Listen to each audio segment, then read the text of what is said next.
सृष्टिस्थित्यप्येहानियतिदृशितमो बन्धमोक्षाश्च यस्मात् अस्य श्री ब्रह्मरुद्रप्रभृतिसुरनरद्वीषशत्वात्मकस्य विष्णोर्व्यस्ताः समस्ताः सकलगुणनिधिः सर्वदोषव्यपेतः पूर्णानन्दादेयो यो गुरुरपि परमश्चिन्तयेतं महान्तम् जन्माद्यस्य तोन्मयादितरतश्चार्थेष्वभिद्यस्वराट् तेने ब्रह्महृदाय आदिकवये मुह्यन्ति यं सूरयः तेजो वारिमृतां यथा विनिमयो यत्र त्रिसर्गो मृषा धाम्ना स्वेन सदा निरस्तकुहकं सत्यं परं धीमहि धर्मविज्ञानवैराग्य परमैश्वर्यशालिनः आनन्दतीर्थभगवत्पादान् वन्दे निरन्तरं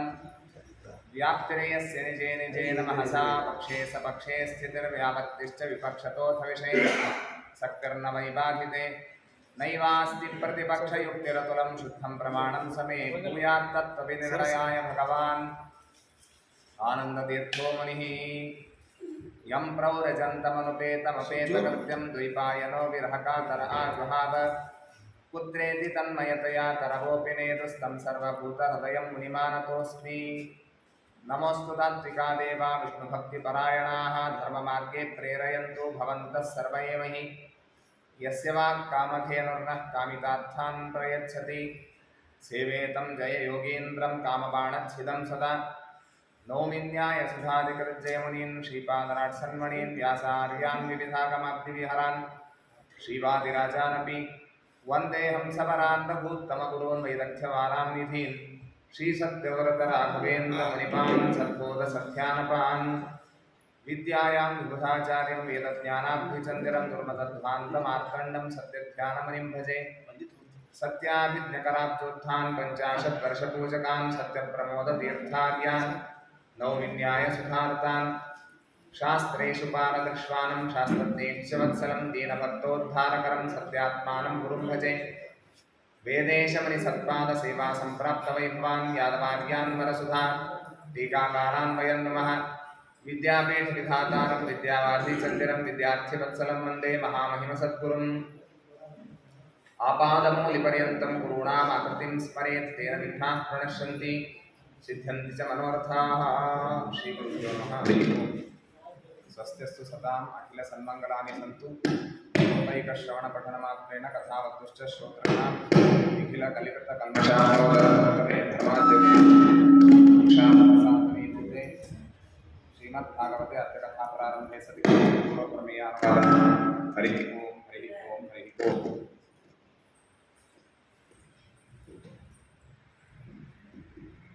ಭಾಗವತದ ಕಿಂಚಿನ್ ಮಹಾತ್ಮ್ಯವನ್ನು ಕೇಳ್ತಾ ಸೂತಾಚಾರ್ಯರು ಶೌನಕಾದಿಗಳನ್ನು ಕುರಿತು ಭಾಗವತದ ಉಪದೇಶವನ್ನು ಮಾಡ್ತಾ ಇದ್ದಾರೆ. ಕಲಿಯುಗದ ಪ್ರಭಾವದಿಂದ ಅಧರ್ಮದಲ್ಲಿ ತೊಡಗಬಾರದು ಅಂತನೋ ಉದ್ದೇಶದಿಂದ 1000 ವರ್ಷದ ಸತ್ರದಲ್ಲಿ ಇವರೆಲ್ಲ ತೊಡಗಿದ್ದಾರೆ. ಅದರಲ್ಲಿ ಹೇಳ್ತಾ ಇರುವಾಗ ಮಹಾಭಾರತದ ಕೊನೆಗೆ ಬಂದಂತಹ ಕಥೆಗಳನ್ನೆಲ್ಲ ನಿರೂಪಣೆ ಮಾಡುತ್ತಾ ಪರೀಕ್ಷಿತ್ ರಾಜನ ಜನ್ಮದ ಬಗ್ಗೆ ತಿಳಿಸಿಕೊಟ್ಟಿದ್ದಾರೆ. ಪಾಂಡವರು ಉತ್ತರ ಪ್ರಸ್ಥಾನವನ್ನು ಮಾಡಿದ್ದು, ಪರೀಕ್ಷಿತ್ ಮಹಾರಾಜ ಯಾವ ರೀತಿಯಾಗಿ ತಾನು ಕಲಿಯ ನಿಗ್ರಹವನ್ನ ಮಾಡಿದ, ಜೊತೆಗೆ ಕಾಡಿಗೊಮ್ಮೆ ಹೋದಾಗ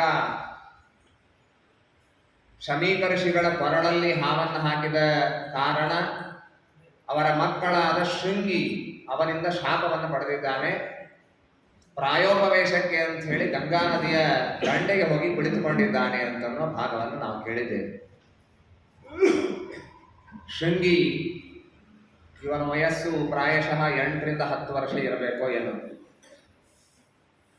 ಸಣ್ಣ ಮಗು ಶಾಪ ಕೊಟ್ಟ, ರಾಗ ಸತ್ತು ಹೋಗಲಿ ಅಂತ ರಾಗ ಸತ್ತು ಹೋದ.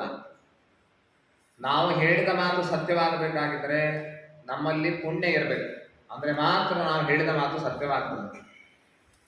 ಭವಭೂತಿ ತನ್ನ ಕಾವ್ಯದಲ್ಲಿ ಹೇಳುವಾಗ ಸಾಮಾನ್ಯ ಜನರು ಮಾತನಾಡೋದು ಹೇಗೆ ಮಾತಾಡಬೇಕು ಅಂದ್ರೆ ಹೇಗೆ ಆಗಿದೆಯೋ ಹೇಗೆ ನಡೆದಿದೆಯೋ ಹಾಗೆ ಮಾತನಾಡಬೇಕಂತ. ಋಷೀಣಾಂ ಪುನರಾದ್ಯಾನಾಂ ವಾಚಮರ್ಥೋ ಧಾವತಿ. ಆ ಋಷಿಗಳು, ಜ್ಞಾನಿಗಳು, ಸಿದ್ಧರು ಇವರೆಲ್ಲ ಮಾತನಾಡುವ ಕ್ರಮ ಹೇಗಿರ್ತದೆ ಅಂತಂದ್ರೆ ಅವರು ಮಾತನಾಡಿದಂತೆ ಆಗ್ತದೆ. ಯಾಕೆಂದ್ರೆ ಅಷ್ಟು ಪುಣ್ಯದ ರಾಶಿ ಅವರಲ್ಲಿ ಇರ್ತದೆ. ಈ ಏನು ಶೃಂಗಿ ಶಾಪವನ್ನು ಕೊಟ್ಟ ಪರೀಕ್ಷಿತ್ ಮಹಾರಾಜನಿಗೆ, ಅವನಲ್ಲಿ ಇಷ್ಟೆಲ್ಲ ಪ್ರಭಾವ ಬರಲಿಕ್ಕೆ, ಸಾಮರ್ಥ್ಯ ಬರಲಿಕ್ಕೆ ಕಾರಣ ಯಾವುದು ಅಂತಂದ್ರೆ ಕೇವಲ ಗಾಯತ್ರಿ ಮಂತ್ರದ ಜಪದಿಂದ ಅವನು ಇಂಥ ಮಹಾ ಸಾಮರ್ಥ್ಯವನ್ನು ಪಡೆದಿದ್ದ. ನಾವು ಕೂಡ ಗಾಯತ್ರಿ ಮಂತ್ರವನ್ನು ಪಡೆದಿದ್ದೇವೆ. ಅತ್ಯಾದರದಿಂದ ನಾವು ಜಪ ಮಾಡೋದಿಲ್ಲ ಅನ್ನೋದಕ್ಕಾಗಿ ಆ ಪ್ರಭಾವ ನಮ್ಮಲ್ಲಿ ಕಾಣೋದಿಲ್ಲ. ನಿಮಗೆ ಕೇಳಿದ್ರೆ ಆಶ್ಚರ್ಯ ಆಗಬಹುದು, ಬ್ರಹ್ಮಾಸ್ತ್ರದಂತಹ ಬ್ರಹ್ಮಾಸ್ತ್ರ ಬಿಡ್ಲಿಕ್ಕೆ ಮತ್ತೊಂದು ಸ್ಪೆಷಲ್ ಮಂತ್ರ ಯಾವುದೂ ಇಲ್ಲ, ಇದೇ ಗಾಯತ್ರಿ ಮಂತ್ರ. ಅದರ ಸಿದ್ಧಿ, ಅದನ್ನ ಪಡೆದ ಅಶ್ವತ್ಥಾಮಾಚಾರ್ಯರು ಅರ್ಜುನ ಬಾಣ ಬಿಡ್ತಾರೆ, ಎದುರಾಳಿಗಳೆಲ್ಲರೂ ಸಾಯ್ತಾರೆ. ಅದರ ಹಿನ್ನೆಲೆಯಲ್ಲಿರುವ ಅಂತಹ ಮಂತ್ರ ಯಾವುದು ಅಂದ್ರೆ ಅದು ಗಾಯತ್ರಿ ಮಂತ್ರ. ಹೀಗಾಗಿ ಗಾಯತ್ರಿ ಮಂತ್ರದ ಪ್ರಭಾವ ಬಹಳ ಅದ್ಭುತವಾದದ್ದು. ಆಚಾರ್ಯರು ತಮ್ಮ ಗ್ರಂಥದಲ್ಲಿ ಹೇಳುವಾಗ ಕುರ್ಯಾದ್ ಅನ್ಯನ್ನವ ಕುರ್ಯಾತ್ ಮೈತ್ರೋ ಬ್ರಾಹ್ಮಣ ಉತ್ಸತೆ. ಬೇರೆ ಇದನ್ನು ಮಾಡ್ತೀರೋ ಬಿಡ್ತೀರೋ ಗೊತ್ತಿಲ್ಲ. ಮಿತ್ರ ಅಂದ್ರೆ ಸೂರ್ಯ, ಸೂರ್ಯಾಂತರ್ಯಾಮಿಯಾದ ನಾರಾಯಣನನ್ನ ಪ್ರತಿಪಾದನೆ ಮಾಡುವ ಗಾಯತ್ರಿ ಮಂತ್ರವನ್ನ ಅವಶ್ಯವಾಗಿ ಜಪ ಮಾಡ್ರಿ. ಒಂದು 3 ಹೊತ್ತು ಸಂಧ್ಯಾವಂದನ ಮಾಡಿ. ಆಚಾರ್ಯ ಹೇಳೋದು ಸಹಸ್ರ ಪರಮಾಂ ದೇವಿ, ಉತ್ತಮ ಮಟ್ಟ ಅಂದ್ರೆ ಪ್ರತಿ ಹೊತ್ತಿಗೂ 1000 ಗಾಯತ್ರಿ ಜಪ ಮಾಡೋದು. ಮಧ್ಯಮ ಅಂತಂದ್ರೆ 100, ಅಧಮ ಕಲ್ಪ ಅಂತಂದ್ರೆ 10. ಈ ರೀತಿಯಾಗಿ ಗಾಯತ್ರಿ ಮಂತ್ರದ ಜಪವನ್ನ ನಮಗೆ ತಿಳಿಸಿಕೊಟ್ಟಿದ್ದಾರೆ. ಅವಶ್ಯವಾಗಿ ಮಾಡಬೇಕು.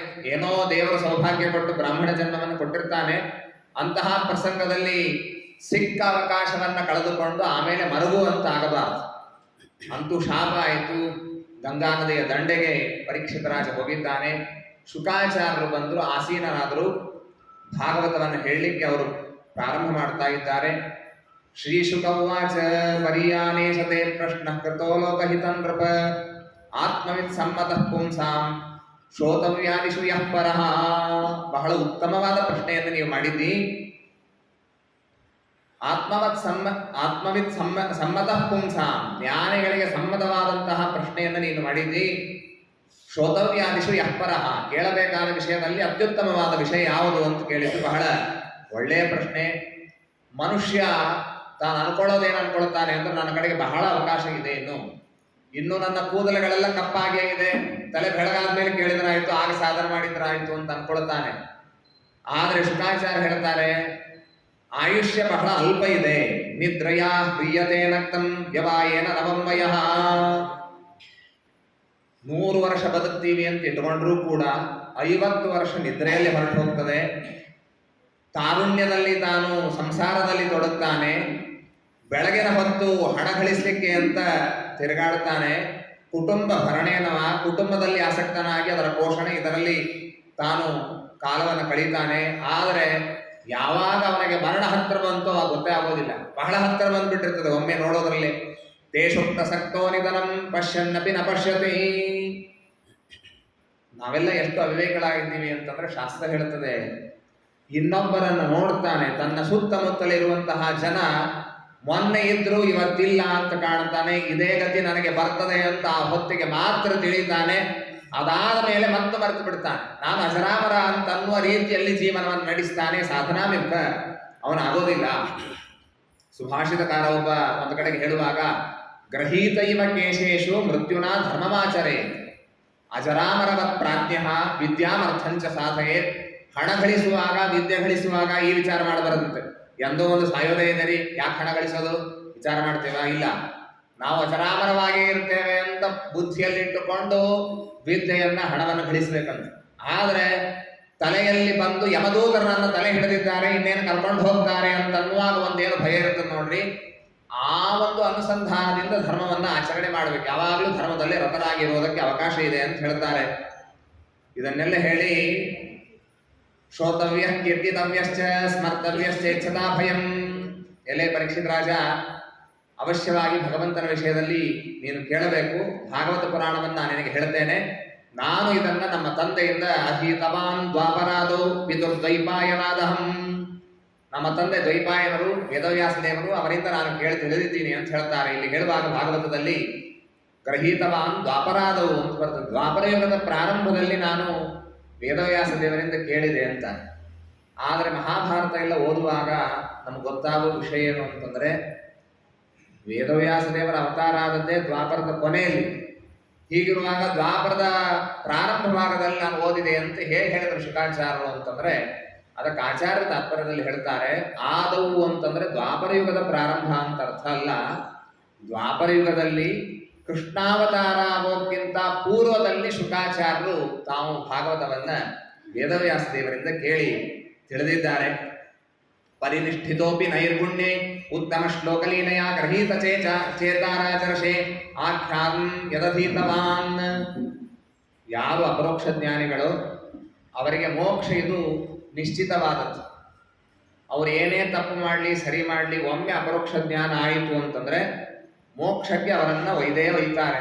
ಶುಕಾಚಾರ್ಯರು ಅಂದ್ರೆ ಸಾಕ್ಷಾತ್ ರುದ್ರದೇವರ ಅವತಾರ, ಅವರಿಗೆ ಮೋಕ್ಷ ನಿಶ್ಚಿತ. ಹೀಗಿರುವಾಗ ನೀವ್ಯಾಕೆ ಭಾಗವತ ಓದಿದ್ರಿ ಅಂತಂದ್ರೆ ಅದಕ್ಕೆ ದೇವರೇನ್ ಮಾಡಿದ್ದಾನೆ ಅಂತಂದ್ರೆ ಅಪರೋಕ್ಷ ಜ್ಞಾನ ಆದ ಕೂಡಲೇ ಮೋಕ್ಷವನ್ನ ಕೊಡ್ತೇನೆ ಅಂತ ಸ್ಯಾಂಕ್ಷನ್ ಮಾಡಿಬಿಡ್ತಾನೆ. ಆದರೆ ನಮಗೆ ಸಿಗಬೇಕಾದ ಏನು ಸುಖ ಇದೆ, ಆನಂದದ ಒಂದು ಮೊತ್ತ ಇದೆ, ಅದರಲ್ಲಿ ಕೆಲವು ಪರ್ಸೆಂಟ್ ಕೊಡ್ತಾನೆ, ಸುಮ್ಮನೆ ತಿಳಿ 60% ಕೊಡ್ತಾನೆ. ಆದ್ರೆ ಅಪರೋಕ್ಷ ಜ್ಞಾನ ಆದ ಮೇಲೆ ಏನು ಸತ್ಕರ್ಮಗಳ ಅನುಷ್ಠಾನವನ್ನ ಅಧಿಕಾರಿ ಮಾಡ್ತಾನೆ ಅದನ್ನ ನೋಡಿಕೊಂಡು ಉಳಿದ ಭಾಗಗಳನ್ನ ಸ್ಯಾಂಕ್ಷನ್ ಮಾಡ್ತಾ ಹೋಗ್ತಾನೆ. ಹೀಗಾಗಿ ಇದಕ್ಕೆ ಶಾಸ್ತ್ರೀಯ ಭಾಷೆಯಲ್ಲಿ ಹೇಳುವಾಗ ಇದಕ್ಕೆ ಆನಂದೋದ್ರೇಕ ಅಂತಂತಾರೆ. ಪರಿನಿಷ್ಠಿತೋಪಿ ನೈರ್ಗುಣ್ಯೆ ಉತ್ತಮ ಶ್ಲೋಕಲೀಲೆಯ. ಹೀಗಾಗಿ ಶುಕಾಚಾರ್ಯರಿಗೆ ಮೋಕ್ಷ ನಿಶ್ಚಿತ, ಆದ್ರೆ ಆನಂದ ಅಭಿವೃದ್ಧಿ ಆಗಬೇಕು ಅನ್ನೋದಕ್ಕಾಗಿ ವೇದವ್ಯಾಸ ದೇವರಿಂದ ಅವರು ಕಲಿತು ತಿಳಿದಿದ್ದಾರೆ. ಖಟ್ವಾಂಗೋ ನಾಮ ರಾಜರ್ಷಿ ಜ್ಞಾತ್ವೇಯಂತಾಂ ಇಹಾಯುಷಃ ಮುಹೂರ್ತಾತ್ ಸಂಗಮೋತ್ಸೃಜ್ಯ ಗತವಾನ್ ಅಭಯಂ ಹರಿಂ. ಖಟ್ವಾಂಗ ಎಂಬಂತಹ ರಾಜ ಇದ್ದ. ಅವನು ದೇವಾಸುರ ಸಂಗ್ರಾಮದಲ್ಲಿ ಪಾಲ್ಗೊಂಡು ದೇವತೆಗಳಿಗೆ ಜಯ ಬಂದಾದ ಮೇಲೆ ದೇವತೆಗಳೆಲ್ಲ ಬಹಳ ಸಂತೋಷ ಆಯ್ತು. ಅವರು ಖಟ್ವಾಂಗನನ್ನ ಕರೆದು ಕೇಳಿದ್ರು, ನನ್ನ ಜೊತೆಗೆ ಬಹಳ ಸಹಾಯ ಕೊಟ್ಟಿದ್ದೀನಿ, ನೀನು ಏನ್ ಬೇಕು ಕೇಳು ಅಂತಂದ್ರೆ ಆ ಖಟ್ವಾಂಗ ಹೇಳಿದ, ನನಗೆ ಆಯುಷ್ಯ ಎಷ್ಟು ಉಳಿದಿದೆ ಅದನ್ನ ಹೇಳ್ರಿ ಅಂತ ಕೇಳಿದ. ದೇವತೆಗಳು ಹೇಳಿದ್ರು, ಇನ್ನು ಸರಿಯಾಗಿ ಒಂದು ಮುಹೂರ್ತ 48 ನಿಮಿಷ ಉಳಿದಿದೆ ಅಂತ ಹೇಳಿದ್ರು. ಅಷ್ಟರಲ್ಲೇ ಭೂಲೋಕಕ್ಕೆ ಬಂದು ಸಾಧನೆ ಮಾಡಿಕೊಂಡು ಉತ್ತಮ ಗತಿಯನ್ನು ಪಡೆದ. ಹೀಗಿರುವಾಗ ನಿನಗೆ ಕಡಿಮೆ ಇಲ್ಲ, ನಿನಗೆ 7 ದಿವಸ ಇದೆ, ಚಿಂತೆ ಮಾಡಬೇಡ. ತವ ಪೇತರಿಹಿ ಕೌರವ್ಯ ಸಪ್ತಾಹಂ ಜೀವಿತಾವಧಿ. ನಿನಗಿದ್ದದ್ದು 7 ದಿವಸಗಳಿದೆ. ಉಪಕಲ್ಪಯ ತತ್ಸರ್ವಂ ಯತ್ತಾವತ್ ಸಾಂಪರಾಯಿಕಂ. ಹೀಗಾಗಿ ಮೋಕ್ಷಕ್ಕೆ ಬೇಕಾದದ್ದನ್ನ ಎಲ್ಲವನ್ನ ನೀನು ತಿಳಿಯಬಹುದು. ಅವರು ಹೇಳ್ತಾರೆ ಶುಕಾಚಾರ್ಯರು, ಎಚ್ಚರ ಇದ್ದವನಿಗೆ ಅಲ್ಪಕಾಲವೂ ಸಾಕು. ಮೈಮರೆತ ವ್ಯಕ್ತಿಗೆ 100 ವರ್ಷ ಇದ್ರೂ ವ್ಯರ್ಥ. ಈ ಸೈಕಾಲಜಿಯಲ್ಲಿ ಹೆಸರಿನಲ್ಲಿ ಮರೆತು ಹೋಗಿದೆ, ಒಬ್ಬ ಯಾವುದೋ ವ್ಯಕ್ತಿಯ ಹೆಸರಿನಲ್ಲಿ ಒಂದು ರೂಲ್ ಅನ್ನು ಮಾಡಿದ್ದಾರೆ. ಅದರಲ್ಲಿ ಇದು ಎಲ್ಲ ಅನುಭವಕ್ಕೆ ಬರುವಂತಹ ಮಾತಿದು. ಏನು ಅಂತಂದ್ರೆ, ಶಾಲೆಯಲ್ಲಿ ಗುರುಗಳೇ ಹೇಳಿದ್ರಂತೆ ಇಂಥ ಒಂದು ಪ್ರೊಜೆಕ್ಟ್ ಮಾಡಬೇಕು, ಇದಕ್ಕೆ ಕಾಲಾವಧಿ ಎಷ್ಟು ಅಂತಂದ್ರೆ 1 ವಾರ ಅಂತ ಕೊಟ್ಟಿದ್ರಂತೆ. ಆಗ ಎಲ್ಲ ಮಕ್ಕಳು ಏನ್ ಮಾಡಿದ್ರು ಅಂತ ಸ್ಟಡಿ ಮಾಡಿದ್ದಾರೆ. ಮಾಡಿದರೆ ಎಲ್ಲ ಮಕ್ಕಳು ಏನ್ ಮಾಡಿದ್ರು ಅಂತಂದ್ರೆ 5-6 ದಿವಸ ಖಾಲಿ ಕಳೆದಿದ್ದ. 7 ದಿವಸ ಇದೆ ಅಲ್ಲ ಅಂತ ಹೇಳಿ ಖಾಲಿ ಕಳೆದು ಕೊನೆ 1-2 ದಿವಸದಲ್ಲೇ ಅಡ್ಜಸ್ಟ್ ಮಾಡಿಕೊಂಡು ತಮಗೆ ಏನೇನು ಸಾಧ್ಯವಾಯಿತು ಆ ಪ್ರಾಜೆಕ್ಟ್ ಅನ್ನ ಮಾಡಿ ತಂದ್ರಂತೆ. ಇನ್ನೊಂದು ಬಾರಿ ಏನ್ ಮಾಡಿದ್ರು ಅಂದ್ರೆ ಅಂಥದ್ದೇ ಪ್ರಾಜೆಕ್ಟ್ ಅನ್ನ 2 ದಿವಸ ಅಂತ ಕೊಟ್ರಂತೆ. ಆಗ 1 ದಿವಸ ಖಾಲಿ ಕೂಡದೆ 2 ದಿವಸಗಳಲ್ಲಿ ನಾವು ಏನೇನು ಮಾಡಬೇಕು ಅದನ್ನ ಮಾಡಿ ಪ್ರಾಜೆಕ್ಟ್ ಸಿದ್ಧ ಮಾಡಿ ತಂದ್ರು. ನಾವು ಒಂದೇ ಗುಂಪಿಗೆ ಸೇರಿದವ್ರು. ನಾವು ಇನ್ನೂ ಸಾಕಷ್ಟು ದಿವಸ ಇದೆಲ್ಲ ಈಗಿಂದ ಯಾಕೆ ಮಾಡಬೇಕು ಅಂತ ಅನ್ನೋರು. 2ನೇ ಗುಂಪಿಗೆ ಸೇರಿದವರು ಖಟ್ವಾಂಗ, ಪರೀಕ್ಷಿತ್ ರಾಜ. ಅವರಿಗೆ ಇರೋದು ಕಾಲ ಅಲ್ಪ, ಆದರೆ ಅದರಲ್ಲೇ ಸಾಧನೆ ಮಾಡಿಕೊಳ್ತಾರೆ. ನಾವು ಪುಣ್ಯಕ್ಕೆ ಒಂದೇ ಪಕ್ಷಕ್ಕೆ ಸೇರಿದ್ರು ದೊಡ್ಡದು, ಕೊನೆಗಾದರೂ ಸಾಧನೆ ಮಾಡಿಕೊಳ್ಬೇಕು. ಅದು ಆಗ್ತದೋ ಇಲ್ವೋ ಗೊತ್ತಿಲ್ಲ. ಹೀಗಾಗಿ 7 ದಿವಸ ಸಾಕಷ್ಟಿದೆ ಎಂಬುದಾಗಿ ಅವನಿಗೆ ಆಶ್ವಾಸನೆಯನ್ನು ಕೊಟ್ಟು, ನಿಯಚ್ಛೇ ವಿಷಯೋಭ್ಯೋಕ್ಷಾನ್ ಮನಸಾ ಬುದ್ಧಿ ಸಾರಥಿ ಮನಃಕರ್ಮ ವಿರಾಕ್ಷಿತ್ತಂ ಶುಭಾರ್ಥೆ ಧಾರಯಧಿಯಾ. ಮೊದಲಿಗೆ ಮನಸ್ಸಿನ ನಿಗ್ರಹವನ್ನು ಮಾಡಿಕೊಳ್ಳಬೇಕು. ಮನಸ್ಸು ಅಂತ ಅನ್ನೋದು ಎಲ್ಲ ಇಂದ್ರಿಯಗಳಿಗೆ ಲಗಾಮ್ ಇದ್ದಂತೆ. ಎಲ್ಲ ಇಂದ್ರಿಯಗಳು ಕುದುರೆ ಆದರೆ ಮನಸ್ಸು ಅವುಗಳಿಗೆ ಲಗಾಮ್. ಮನಸ್ಸು ಹತೋಟಿಯಲ್ಲಿದ್ದರೆ ಎಲ್ಲ ಇಂದ್ರಿಯಗಳು ನಮ್ಮ ಕೈಯಲ್ಲಿ ಇರ್ತದೆ. ಅದೆಲ್ಲವನ್ನ ತೆಗೆದು ಭಗವಂತನಲ್ಲಿ ನಾವು ಮನಸ್ಸನ್ನು ಇಡಬೇಕು. ಭಗವಂತನ ಧ್ಯಾನವನ್ನು ಮಾಡಬೇಕು. ಧ್ಯಾನ ಇದು ಒಮ್ಮಿಂದೊಮ್ಮೆಲೆ ಸಿದ್ಧವಾಗುವಂತಹದ್ದಲ್ಲ. ಅದರ ಪ್ರಾರಂಭಿಕ ಹಂತದಲ್ಲಿ ನಾವು ಪಡೆಯಬೇಕಾದದ್ದು ಏನು ಅಂತಂದ್ರೆ ಅದಕ್ಕೆ ಧಾರಣ ಅಂತ ಕರೀತಾರೆ. ಭಗವಂತನ ಒಂದೊಂದು ಅವಯವಗಳನ್ನು ವಿಶೇಷವಾಗಿ ನಾವು ಸ್ಮರಣೆ ಮಾಡ್ತಾ ಹೋಗಬೇಕು. ಬ್ರಹ್ಮಾಂಡದಲ್ಲಿ ವ್ಯಾಪ್ತವಾದಂತಹ ರೂಪ ವಿರಾಟ್ ರೂಪ ಅಂತ ಕರೀತಾರೆ. 14 ಲೋಕಗಳೇ ಭಗವಂತನ ಪ್ರತಿಮಾ ಸ್ಥಾನೀಯವಾಗಿವೆ. ಪಾತಾಳಮೇತಸ್ಯ ಪಾದ ಮೂಲಂ ಪಠಂತಿ ಪಾರ್ಷ್ಣಿ ಪ್ರಪದೇ ರಸಾತಲಂ ಮಹಾತಲಂ ವಿಶ್ವಸರ್ಯಸ್ಸು ಗುಲ್ಫೌ ತಲಾತಲಂ ವೈ ಪುರುಷಸ್ಯ ಜಂಗೆ ದೇಜಾನುನೀಸುತಲಂ ವಿಶ್ವಮೂರ್ತೇರೂರುದ್ವಯಂ ವಿತಲಂ ಚಾತಲಂ ಚ ಮಹೀತಲಂ ತಜ್ಜಘನಂ ಮಹೀಪತೆ ನಭಸ್ಥಲಂ ನಾಭಿ ಸರೋ ಗೃಣಂತಿ. ಈ ವಿರಾಟ್ ರೂಪಿಯಾದಂತಹ ಪರಮಾತ್ಮನ ಪಾದ ಪಾತಾಳ ಲೋಕ ಏನೇನಿದೆ ಇದು ಪರಮಾತ್ಮನ ಪಾದ ಆಗಿದೆ. ಪರಮಾತ್ಮನ ಹಿಮ್ಮಡ ಅಂತ ನಾವೇನು ಕರೀತೀವಿ ಅದು ರಸಾತಲ ಲೋಕವಾಗಿದೆ. ಕಾಲಿಗೆ ಇರುವಂತಹ ಗಂಟು ಅದು ಮಹಾತಲ ಲೋಕವಾಗಿದೆ. ತಲಾತಲಂ ವೈ ಪುರುಷಸ್ಯ ಜಂಘೆ, ತಲಾತಲ ಲೋಕ ಪರಮಾತ್ಮನ ಜಂಘ ಅಂದ್ರೆ ಮೊಣಕಾಲಿನಿಂದ ಕೆಳಗಿರುವಂತಹ ಭಾಗಕ್ಕೆ ಜಂಘ ಅಂತಂದ ರಾಯರ ಸ್ತೋತ್ರವನ್ನು ನೀವೆಲ್ಲ ಪಾರಾಯಣ ಮಾಡ್ತೀರಿ. ಅದರಲ್ಲಿ ಶಬ್ದ ಬಂದಿದೆ ಸಜಂಗಾಲೋಭ ಭಯದೇವ ಗುರುರಾಜ ಪ್ರಸಾದತಃ. ಜಂಘಾಲ ಅಂತಂದ್ರೆ ಚೆನ್ನಾಗಿ ನಡೆಯಬಲ್ಲ, ಯಾರಿಗೆ ಜಂಘಾಬಲ ಇರ್ತದೆ ಅವ್ರ ಕಾಲ್ನಡಿಗೆಯಿಂದ ಎಲ್ಲ ಕಡೆಗೆ ತೀರ್ಥಯಾತ್ರೆಯನ್ನು ಮಾಡಬಹುದು ಅಂತನ್ನೋ ರೀತಿಯಲ್ಲಿ ಅಲ್ಲಿ ವರ್ಣನಾ ಬಂದಿದೆ. ಆದ್ದರಿಂದಾಗಿ ಪರಮಾತ್ಮನ ಜಂಘಾದಲ್ಲಿ ತಲಾತಲ ಲೋಕ ಇದೆ. ಮಹೀತಲಂ ತಜ್ಜಘನಂ ಮಹೀಪತೆ, ಮಹೀತಲ ಇದು ಜಘನದಲ್ಲಿದೆ. ನಭಸ್ಥಲ ಅಂತರಿಕ್ಷ ಲೋಕ ಇದೆ. ಹೀಗೆ ಬೇರೆ ಬೇರೆ ಲೋಕಗಳನ್ನ ಹೇಳ್ತಾ ಈ 14 ಲೋಕಗಳು ಪರಮಾತ್ಮನ ಒಂದೊಂದು ಅವಯವವಾಗಿದೆ. ಸತ್ಯಲೋಕ ಬ್ರಹ್ಮದೇವರ ಲೋಕ ಬಹಳ ಮೇಲಿರುವಂತಹ ಲೋಕ, ಅದು ಭಗವಂತನ ಹಣೆಯ ಸ್ಥಾನದಲ್ಲಿದೆ. ವೈಕುಂಠ ಅಂತ ಅನ್ನೋದು ಪರಮಾತ್ಮನ ತಲೆಯ ಭಾಗದಲ್ಲಿದೆ ಅಂತ ಹೀಗೆ ವರ್ಣನೆ ಬರ್ತದೆ. ಇದಕ್ಕೆ ವಿರಾಟ್ ರೂಪ ಅಂತಂತಾರೆ. ಇದಕ್ಕೆ ಬಹಳ ಮಹತ್ವ ಇದೆ ಶಾಸ್ತ್ರದಲ್ಲಿ. ಇದರ ಚಿಂತನವನ್ನ ಮೇಲಿಂದ ಮೇಲೆ ಮಾಡಬೇಕು. ಅಪರೋಕ್ಷ ಜ್ಞಾನವನ್ನ ಬಯಸುವ ಪ್ರತಿಯೊಬ್ಬರೂ ಕೂಡ ಇದರ ಚಿಂತನವನ್ನ ಅವಶ್ಯವಾಗಿ ಮಾಡಬೇಕು ಅಂತ ತಿಳಿಸಿದ್ದಾರೆ. ಇಲ್ಲಿ ತಾತ್ಪರ್ಯದಲ್ಲಿ ಆಚಾರ್ಯ ಹೇಳುವಾಗಂತಾರೆ, ದೇವರಿಗೆ ಸರ್ವಥಾ ಪ್ರಾಕೃತ ದೇಹವಿಲ್ಲ, ಆದರೆ ದೇವರ ಪ್ರತಿಮೆ ನಮ್ಮಲ್ಲಿ ಇರ್ತದೆ. ನಮ್ಮ ದೇವರ ಮನೆಯಲ್ಲಿ ದೇವರ ಪ್ರತಿಮೆಯನ್ನು ಇಟ್ಟಿರ್ತೀವಿ. ಅದು ಹಿತ್ತಾಳಿದೋ ಅಥವಾ ತಾಮ್ರದ್ದೋ ಇರ್ತದೆ. ಅದು ದೇವರಲ್ಲ, ಪ್ರತಿಮೆ ದೇವರಲ್ಲ, ಪ್ರತಿಮೆ ಒಳಗೆ ದೇವರಿರ್ತಾನೆ. ಹೇಗೋ ಹಾಗೆ ಈ ಪಾತಾಳ ಮೊದಲಾದಂತಹ ಲೋಕಗಳು ದೇವರ ಪ್ರತಿಮಾ, ಅದರ ಒಳಗೆ ದೇವರಿದ್ದಾನೆ ಎಂಬುದಾಗಿ ಚಿಂತನವನ್ನು ಮಾಡಬೇಕು. ಇನ್ನೊಂದು ಚಿಂತನೆಯನ್ನು ಶ್ರೀಮದಾಚಾರ್ಯ ನಮ್ಗೆ ಕೊಡ್ತಾರೆ. ಏನು ಅಂತಂದ್ರೆ, ಸಚ್ಚಿದಾನಂದಾತ್ಮಕನಾದಂತಹ ಭಗವಂತನಿಂದಾಗಿ ಈ ಎಲ್ಲ ಪಾತಾಳಾದಿ ಲೋಕಗಳು, ಪಾತಾಳ ಹುಟ್ಟುವಾಗ ಪರಮಾತ್ಮನ ಪಾದದಿಂದ ಹುಟ್ಟಿತು, ಸತ್ಯಲೋಕ ಹುಟ್ಟುವಾಗ ಭಗವಂತನ ಹಣೆಯಿಂದ ಹುಟ್ಟಿತು, ಏನು ಇನ್ನೊಂದು ವೈಕುಂಠ ಲೋಕ ಇದೆ, ಅದು ಪರಮಾತ್ಮನ ಮೂರ್ಧ ತಲೆಯಿಂದ ಹುಟ್ಟಿದ್ದು. ಈ ರೀತಿಯಾಗಿ ನಾವು ಚಿಂತನೆಯನ್ನ ಮಾಡಬೇಕು ಎಂಬುದಾಗಿ ತಿಳಿಸಿಕೊಟ್ಟು, ಈ ವಿರಾಟ್ ರೂಪದ ಚಿಂತನೆಯಿಂದಲೇನೆ, ಇದರ ಧ್ಯಾನದಿಂದಲೇನೆ ಸೃಷ್ಟಿ ಆದಿ ಕಾಲದಲ್ಲಿ ಬ್ರಹ್ಮದೇವರು ಸೃಷ್ಟಿಗೆ ತೊಡಗಿದಾಗ ಏನ್ ಮಾಡಬೇಕು ಅಂತ ಮರೆತು ಹೋದ್ರಂತೆ. ನಷ್ಟಾಂ ಸ್ಮೃತಿಂ ಪ್ರತ್ಯವರುಹ್ಯ ತುಷ್ಯನ್, ಮರೆತು ಹೋದಂತಹ ಸೃಷ್ಟಿಯ ಪ್ರಕ್ರಿಯೆಯನ್ನ ಭಗವಂತನ ಈ ವಿರಾಟ್ ರೂಪದ ಚಿಂತನೆಯನ್ನ ಮಾಡಿ ಬ್ರಹ್ಮದೇವರು ಪಡೆದುಕೊಂಡ್ರು ಅಂತ ಹೇಳ್ತಾರೆ. ಶಬ್ದಸ್ಯ ಹಿ ಬ್ರಹ್ಮಣ ಏಷ ಪಂಥ ಯನ್ನಾಭಿವೃದ್ಧ್ಯಾಯತಿ ಧೀರ ಪಾರ್ಥೈಃ ಪರಿಭ್ರಮಂ ಸ್ತತ್ರ ನ ವಿಂದತೇರ್ಥಾನ ಮಾಯಾಮಯೇ ವಾಸನಯಾಶಯಾನಃ. ಶುಕಾಚಾರ್ಯ ಹೇಳ್ತಾರೆ, ಈ ಶಬ್ದ ಅನ್ನೋದು ನಮ್ಮ ಸ್ವತ್ತಲ್ಲ. ಇದು ನಾನು ಮೇಲಿಂದ ಮೇಲೆ ಉಪನ್ಯಾಸಗಳಲ್ಲಿ ಹೇಳ್ತಿರ್ತೀನಿ. ಗಾಡಿ ಲೈಸೆನ್ಸ್ ಮೇಲೆ ಬರೆದಿರ್ತಾರೆ, ಗಾಡಿ ಓಡಿಸೋದು ನಿಮ್ಮ ಹಕ್ಕು ಅಂತ ತಿಳಿಬೇಡ್ರಿ. It is not a right, it is a privilege. ನಾವು ನಿಮ್ಗೆ ಕೊಟ್ಟ ಸೌಲಭ್ಯ ಕೊಟ್ಟಿದ್ದೀವಿ, ಅದನ್ನು ನೀವು ಬಳಸ್ತಾ ಇದ್ದೀರಿ ಅನ್ನೋ ಎಚ್ಚರ ನಿಮಗಿರಲಿ. ನಾನು ಗಾಡಿ ಓಡಿಸೋದು ನನ್ನ ಅಧಿಕಾರ ಅಂತಲ್ಲ ಅಂತ. ಹಾಗಿದ್ದ ಹಾಗೆ ಈ ಶಬ್ದವನ್ನು ಬಳಸೋದು ನಮ್ಮ ಅಧಿಕಾರ ಅಲ್ಲ, ದೇವರು ಕೊಟ್ಟ ಸೌಲಭ್ಯ. ಹೀಗಾಗಿ ಶಬ್ದವನ್ನು ಬಳಸಬೇಕಾದದ್ದು ಎಲ್ಲಿ ಅಂತಂದ್ರೆ ದೇವರ ವಿಷಯದಲ್ಲಿ ನಾವು ಶಬ್ದವನ್ನ ಬಳಸಬೇಕು. ನೀರು ಅನ್ನೋ ಶಬ್ದಕ್ಕೆ ದೇವರು ಅಂತ ಅರ್ಥ, ತೆಗೆದುಕೊಂಡು ಬಾ ಅಂತಂದ್ರು ದೇವರು ಅಂತ ಅರ್ಥ. ಆದರೆ ನಾವು ಇದನ್ನೆಲ್ಲ ಬಿಟ್ಟಿದ್ದೀವಿ, ನಮಗದರ ಅರಿವೂ ಇಲ್ಲ. ಆ ರೀತಿಯಾಗಿ ಲೌಕಿಕವಾದಂತಹ ಪ್ರಯೋಗಗಳಲ್ಲೇ ಶಬ್ದವನ್ನ ನಾವು ಬಳಸ್ತೇವೆ. ಬ್ರಹ್ಮಸೂತ್ರಗಳಲ್ಲಿ ಓಂ ಸಮಾಕರ್ಷಾತ್ ಓಂ ಅಂತ ಒಂದು ಸೂತ್ರ ಬರ್ತದೆ, ಅದರಲ್ಲಿ ಈ ತತ್ವವನ್ನು ನಿರ್ಣಯ ಮಾಡಿದ್ದಾರೆ. ಪ್ರತಿಯೊಂದು ಶಬ್ದ ದೇವರನ್ನೇ ಹೇಳುತ್ತದೆ. ಶ್ರೀಮದಾಚಾರ್ಯರಂತೂ ಎಂತಹ ಭಗವದ್ಭಕ್ತರು ಅಂತಂದ್ರೆ, ಐತರೆಯ ಉಪನಿಷತ್ ಭಾಷ್ಯದಲ್ಲಿ ಬೆಕ್ಕು ಅದರುವ ಧ್ವನಿ, ಅಗ್ನಿ ಜೋರಾಗಿ ಹೊತ್ತಿದಾಗ ಆಗುವ ಧ್ವನಿ, ಸಮುದ್ರ ಭೋರ್ಗರೆಯುವ ಧ್ವನಿ, ಇದೆಲ್ಲವೂ ದೇವರ ಉತ್ತಮತ್ವವನ್ನ, ದೇವರ ಒಂದೊಂದು ಗುಣವನ್ನ ಕೊಂಡಾಡ್ತದೆ ಅಂತಂತಾರೆ. ಘಂಟೆ ಬಾರಿಸಿದಾಗ ದೇವಾಲಯದಲ್ಲಿ ಘಂಟೆ ಬಾರಿಸಿದ್ರೆ ಆ ಶಬ್ದ ದೇವರ ಉತ್ತಮತ್ವವನ್ನು ಹೇಳುತ್ತದೆ ಅಂತಂತಾರೆ. ಈ ಮಟ್ಟಕ್ಕೆ ಶ್ರೀಮದಾಚಾರ್ಯ ಹೋಗ್ತಾರೆ. ಅವರ ಶಿಷ್ಯರಾದ ನಾವು ಅವರ ಮತದಲ್ಲಿ ಬಂದ ನಮಗೆ ಎಚ್ಚರ ಇರಬೇಕು. ಎಲ್ಲ ಶಬ್ದಗಳು ಶಬ್ದಸ್ಯ ಹಿ ಬ್ರಹ್ಮಣ ಏಷ ಪಂಥಾಃ, ಎಲ್ಲ ಶಬ್ದಗಳು ದೇವರನ್ನ ಹೇಳ್ತದೆ. ಅನಿವಾರ್ಯ ಇದೆ, ನೀರು ತೆಗೆದುಕೊಂಡು ಬಾ ಅಂತ ಹೇಳೋದು ಅನಿವಾರ್ಯ ಇದೆ, ಅದಕ್ಕಾಗಿ ನಾವು ಶಬ್ದವನ್ನ ಬೇರೆ ಕಡೆಗೆ ಬಳಸ್ತಾ ಇದ್ದೀವಿ. ಅಂತನ್ನೋ ಎಚ್ಚರ ನಮಗಿರಬೇಕು. ಇದು ಒಮ್ಮಿಂದಲೇ ಬರುವುದಿಲ್ಲ, ಇದನ್ನ ರೂಢಿ ಮಾಡಿಕೊಳ್ಬೇಕು. ಕನಿಷ್ಠ ಪಕ್ಷ ದಿನಕ್ಕೊಮ್ಮೆ ಇದನ್ನು ಸ್ಮರಿಸಬೇಕು. ಸ್ವಾಮಿ, ಎಲ್ಲ ಶಬ್ದ ಕೊಟ್ಟದ್ದು ನೀನು, ನಿನ್ನನ್ನ ಕೊಂಡಾಡುವ ಶಬ್ದಗಳಿದು ಅಂತ ನಾವು ನೆನೆಸ್ಬೇಕು. ಇಲ್ಲೇ ಮುಂದೆ ಹೇಳುವಾಗ ಭಾಗವತ ಹೇಳುತ್ತದೆ, ಸಿದ್ಧೇನ್ಯಥಾರ್ಥೇನ ಯಥೇತ ತತ್ತತ್ ಪರಿಶ್ರಮಂ ತತ್ರ ಸಮೀಕ್ಷಮಾಣ.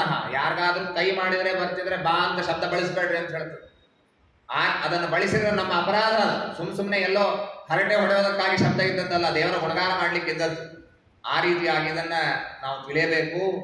ವ್ಯವಸಾಯ ಬುದ್ಧಿ, ಎಲ್ಲ ನಾಮಗಳು ಹರಿಯನ್ನೇ ಹೇಳುತ್ತದೆ ಎಂಬ ನಿಶ್ಚಯವನ್ನ ಪಡೆದಂತಹ ವ್ಯಕ್ತಿಗೆ ವ್ಯವಸಾಯ ಬುದ್ಧಿ ಅಂತ ಕರೆದಿದ್ದಾರೆ.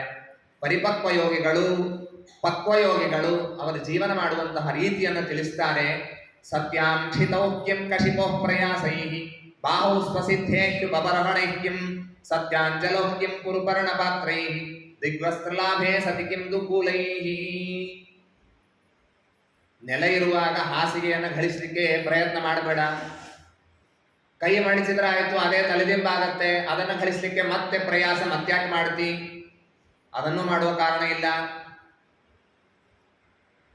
ಸತ್ಯಾಂ ಜಲೋಹ್ಯಂ ಕುರುಪರ್ಣ ಪಾತ್ರೈ. ಎರಡು ಕೈ ಜೋಡಿಸಿದ್ರೆ ಆಯ್ತು, ಅದೇ ಬೊಗಸೆ ಆಗತ್ತೆ. ನೀರು ಹಾಕಿದ್ರೆ ನಿಲ್ತದೆ, ಕುಡಿಲಿಕ್ಕೆ ಬರ್ತದೆ. ಹೀಗಿರುವಾಗ ಬೆಳ್ಳಿ ಲೋಟ ಬೇಕು ಅನ್ನೋದಕ್ಕಾಗಿ ಎಲ್ಲೋ ಹೋಗಿ ಹಣ ಗಳಿಸಿ ಅದನ್ನು ಗಳಿಸುವ ಕಾರಣ ಏನಿದೆ?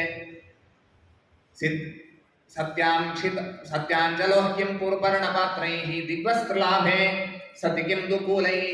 ದಿಗ್ಗೆ ವಸ್ತ್ರವಾಗಿ ಇರುವಾಗ ವಸ್ತ್ರವನ್ನು ಗಳಿಸುವ ಪ್ರಯತ್ನ ಯಾಕೆ ಮಾಡ್ತೀರಿ ಅಂತ. ಇದು ಪರಿಪಕ್ವ ಯೋಗಿಗಳು ಇರುವಂತಹ ಚರ್ಯ ಇದು. ಅದನ್ನು ನೋಡಿ ಹಾಗಾದ್ರೆ ನಾಳಿಂದ ನಾನು ಮಾಡ್ತೀನಿ ಅಂತ ಅಲ್ಲಿಗೆ ಬರೋದಿಲ್ಲ. ಅದಕ್ಕೆ ಸಾಕಷ್ಟು ಸಾಧನೆಗಳು, ಬೇರೆ ಬೇರೆ ಹಂತಗಳು, ಅದನ್ನೆಲ್ಲ ದಾಟಿ ಹೋದಾಗ ಆ ಅವಸ್ಥೆ ನಮಗೆ ಬರಲಿಕ್ಕಿದೆ. ಕೈಯಿಂದ ನೀರು ಕುಡಿಲಿಕ್ಕೆ ಬರ್ತದೆ ಅಂತ ಇಲ್ಲಿ ಹೇಳ್ತಾರೆ, ಆದರೆ ಇದು ನಮಗೆ ವಿಹಿತವಾದದ್ದಲ್ಲ.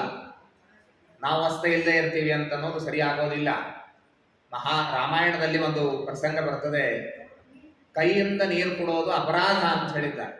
ಅಂಥ ವೈರಾಗ್ಯ ನಮಗಿಲ್ಲ. ಹೀಗಿರುವಾಗ ಆ ರಾಮ ಭರತನ ಜೊತೆಗೆ ವಾರ್ತಾಲಾಪ ಮಾತನಾಡ್ತಾ ಇರುವಾಗ ರಾಮದೇವರು ಹೇಳ್ತಾರೆ, ಆ ದೇಶದಲ್ಲಿ ಇರುವ ಜನರೆಲ್ಲ ದುಷ್ಟರು ಅಂತ ಹೇಳಿ ರಾಮ ಏನು ಉಲ್ಲೇಖ ಮಾಡ್ತಾನೆ ಅಂದ್ರೆ, ಆ ಜನರು ನದಿಯ ನೀರನ್ನ ಕೈಯ ಬೊಗಸೆಯಲ್ಲಿ ತೆಗೆದುಕೊಂಡು ಕುಡಿತಾರೆ ಅಂತ ಬೈಯುವ ರೀತಿಯಲ್ಲಿ ರಾಮದೇವರು ರಾಮಾಯಣದಲ್ಲಿ ಹೇಳಿದ್ದನ್ನು ನಾವು ಕೇಳ್ತೇವೆ. ಹೀಗಾಗಿ ಇದು ಒಂದು ಹಂತಕ್ಕೆ ಮುಟ್ಟಿದ ಸಾಧಕರಿಗೆ ಮಾತ್ರ ವಿಹಿತವಾದ ಧರ್ಮ. ಇಷ್ಟೆಲ್ಲ ನಮಗೆ ಮಾಡ್ಲಿಕ್ಕೆ ಆಗೋದಿಲ್ಲ ಅಂತಂದ್ರೆ, ಹಾಗಾದರೆ ಚೀರಾಣಿ ಕಿಂ ಪಥಿನ ಸಂತಿ ದಿಶಂತಿ ಭಿಕ್ಷಾಂ ನೋವಾಂಗ್ರಿಪಾಃ ಪರಭೃತ ಸರಿತೋಪ್ಯ ಶುಷ್ಯನ್ ವೃದ್ಧಾ ಗುಹಾಃ ಕಿಮವಧೂತ ಸುರನ್ನ ಕೃಷ್ಣ ಕಸ್ಮಾತ್ ಭಜಂತಿ ಕವಯೋ ಧನ ದುರ್ಮದಾಂಧಾನ್. ಅಷ್ಟು ವೈರಾಗ್ಯ ಆಗೋದಿಲ್ವಾ? ಹೊಸಬಟ್ಟನೆ ಯಾಕೆ ಬೇಕು? ಜನರು, ಗೃಹಸ್ಥರು ಬಟ್ಟೆ ಹರಿದಿದ್ರೆ, ಮಲಿನವಾಗಿದ್ರೆ ಉಡಬಾರ್ದು, ಅದನ್ನು ಮನೆ ಹೊರಗೆ ಇಟ್ಟಿರ್ಬೇಕಂತ, ಕಂಪೌಂಡ್ ಮೇಲೆ ಹಾಕಿರ್ಬೇಕು. ಇಂಥ ವಿರಕ್ತರು ಬಂದು ಅದನ್ನು ಉಟ್ಕೊಂಡು ಹೋಗ್ತಾರೆ. ಚೀರಾಣಿ ಕಿಂ ಪಥಿನ ಸಂತಿ, ಊಟಕ್ಕೆ ಏನ್ ಮಾಡೋದು ಅಂದ್ರೆ ದಿಶಂತಿ ಭಿಕ್ಷಾಂ, ಹೋಗಿ ಭಿಕ್ಷೆ ಕೇಳ್ರಿ, ಭಿಕ್ಷೆ ಕೊಡ್ತಾರೆ. ಹೋಗ್ಲಿ ಅದು ಸಿಗ್ಲಿಲ್ಲ ಅಂತಂದ್ರೆ, ಗಿಡಗಳಲ್ಲಿ ಹಣ್ಣು ಯಾರಿಗಿದೆ? ನಿಮಗಾಗಿ ಇದ್ದದ್ದು. ಸರಿತೋಪ್ಯ ಶುಷ್ಯ, ನದಿಯಲ್ಲಿ ನೀರಿದೆ. ಇರೋದೆಲ್ಲಿ ಅಂದ್ರೆ ವೃದ್ಧಾ ಗುಹಾಹ, ಗುಹೆಗಳ ಬಾಗಿಲು ಮುಚ್ಚಿದೆಯಾ ಅಂತ ಕೇಳ್ತಾರೆ. ಬೇಕಾದಷ್ಟು ಗುಹೆಗಳಿದೆ, ಅಲ್ಲೇ ವಾಸ ಮಾಡಬಹುದಲ್ಲ. ಅಲ್ಲಿರೋದು ಹೇಗ್ರಿ? ಹುಲಿ ಸಿಂಹ ಬಂದ್ರೆ, ನಮ್ಮ ಮನೆಯಲ್ಲಿ ಜಿರಳೆ ಬಂದ್ರೆ ನಮಗೆ ಹೆದರಿಕೆ ಆಗತ್ತೆ. ಅಂಥ ಗುಹೆಯಲ್ಲಿ ಹೋಗಿರೋದು ಹೇಗೆ ಅಂತಂದ್ರೆ, ವೃದ್ಧಾ ಗುಹಾಃ ಕಿಮವಧೂತ ಸುಹನ್ನ ಕೃಷ್ಣ. ದೇವರ ಮೇಲೆ ವಿಶ್ವಾಸ ಇಲ್ಲೇನೋ ಅಂತ ಕೇಳ್ತಾರೆ ಭಾಗವತಾಚಾರ. ಉಪನಿಷತ್ತಿನಲ್ಲಿ ಒಂದು ಕಡೆಗೆ ಬರ್ತದೆ, ಸಿಂಹದ ಜೋರಾಗಿ ಗರ್ಜನೆ ಆಯಿತು ಅಂದ್ರೆ ಜಿಂಕೆ ಮೊದಲಾದ ಪ್ರಾಣಿಗಳು ಓಡ್ ಹೋಗಿ ಗುಹೆಯಲ್ಲಿ ಸೇರ್ತದಂತೆ. ಯಾಕೆ ಗುಹೆಯಲ್ಲಿ ಇರ್ತದೆ? ಗುಹೆಯಲ್ಲಿ ಬರೋದಿಲ್ಲ ಸಿಂಹ ಅಂತನ? ಅಲ್ಲೊಂದು ಅದಕ್ಕೆ ಇಲ್ಲಿ ಸೇಫ್ ಆದ ಜಾಗ ಇದು ಅಂತ ಅನಿಸ್ತದಂತದ. ಕಾರಣ ಏನು? ಉಪನಿಷತ್ ಹೇಳ್ತದೆ, ಗುಹೆಗಳಲ್ಲಿ ನರಸಿಂಹದೇವರ ಒಂದು ಸ್ಥಿತಿ ಇರುತ್ತೆ, ಅವರಲ್ಲಿ ಸನ್ನಿಧಾನವನ್ನು ವಹಿಸಿರ್ತಾರೆ ಅನ್ನೋದಕ್ಕಾಗಿ ಆ ನರಸಿಂಹದೇವರ ಸನ್ನಿಧಾನದಲ್ಲಿ ಪ್ರಾಣಿಗಳಿಗೆ ಭಯ ಆಗೋದಿಲ್ಲ. ಆ ವಿಶ್ವಾಸ ಇದ್ದರೆ ಕಿಮವಧೂತ ಸುಹನ್ನ ಕೃಷ್ಣ ಕಸ್ಮಾತ್ ಭಜಂತಿ ಕವಯೋ ಧನ ದುರ್ಮದಾಂಧಾನ್. ಹೀಗಿರುವಾಗ ಜನರೆಲ್ಲ ಆ ದೊಡ್ಡ ದೊಡ್ಡ ಶ್ರೀಮಂತರನ್ನ ನಾವು ಕೊಂಡಾಡ್ತಾರಲ್ಲ, ಅವರನ್ನು ಬೆನ್ನತ್ತಾರೆ. ಯಾಕೆ ಅಂತ ಗೊತ್ತಾಗೋದಿಲ್ಲ ಅಂತಂತಾರೆ ಶುಕಾಚಾರ್ಯರು. ಸಾಧಕ ಸಾಧನೆಯನ್ನು ಮಾಡಿಕೊಳ್ಳುವ ಬಗೆಯನ್ನ ಬಹಳ ವಿಶೇಷವಾಗಿ ದ್ವಿತೀಯ ಸ್ಕಂದ ತಿಳಿಸಿಕೊಡುತ್ತದೆ. ದ್ವಿತೀಯ ಸ್ಕಂದ ಇದ್ದದ್ದು ಬಹಳ ಪುಟ್ಟ ಸ್ಕಂದ, 10 ಅಧ್ಯಾಯಗಳು ಇದರಲ್ಲಿದೆ. ಆದರೆ ಇದರಲ್ಲಿ ಬರುವಂತಹ ವಿಷಯಗಳನ್ನು ಹೇಳ್ತಾ ಹೋದರೆ 10 ತಾಸು ಕೂಡ ಸಾಲಿಕ್ಕಿಲ್ಲ. ಶ್ರೀಮದಾಚಾರ್ಯರ ತಾತ್ಪರ್ಯ ಇಲ್ಲಿ ಬಹಳ ವಿಸ್ತಾರವಾಗಿರುವಂತಹದ್ದು.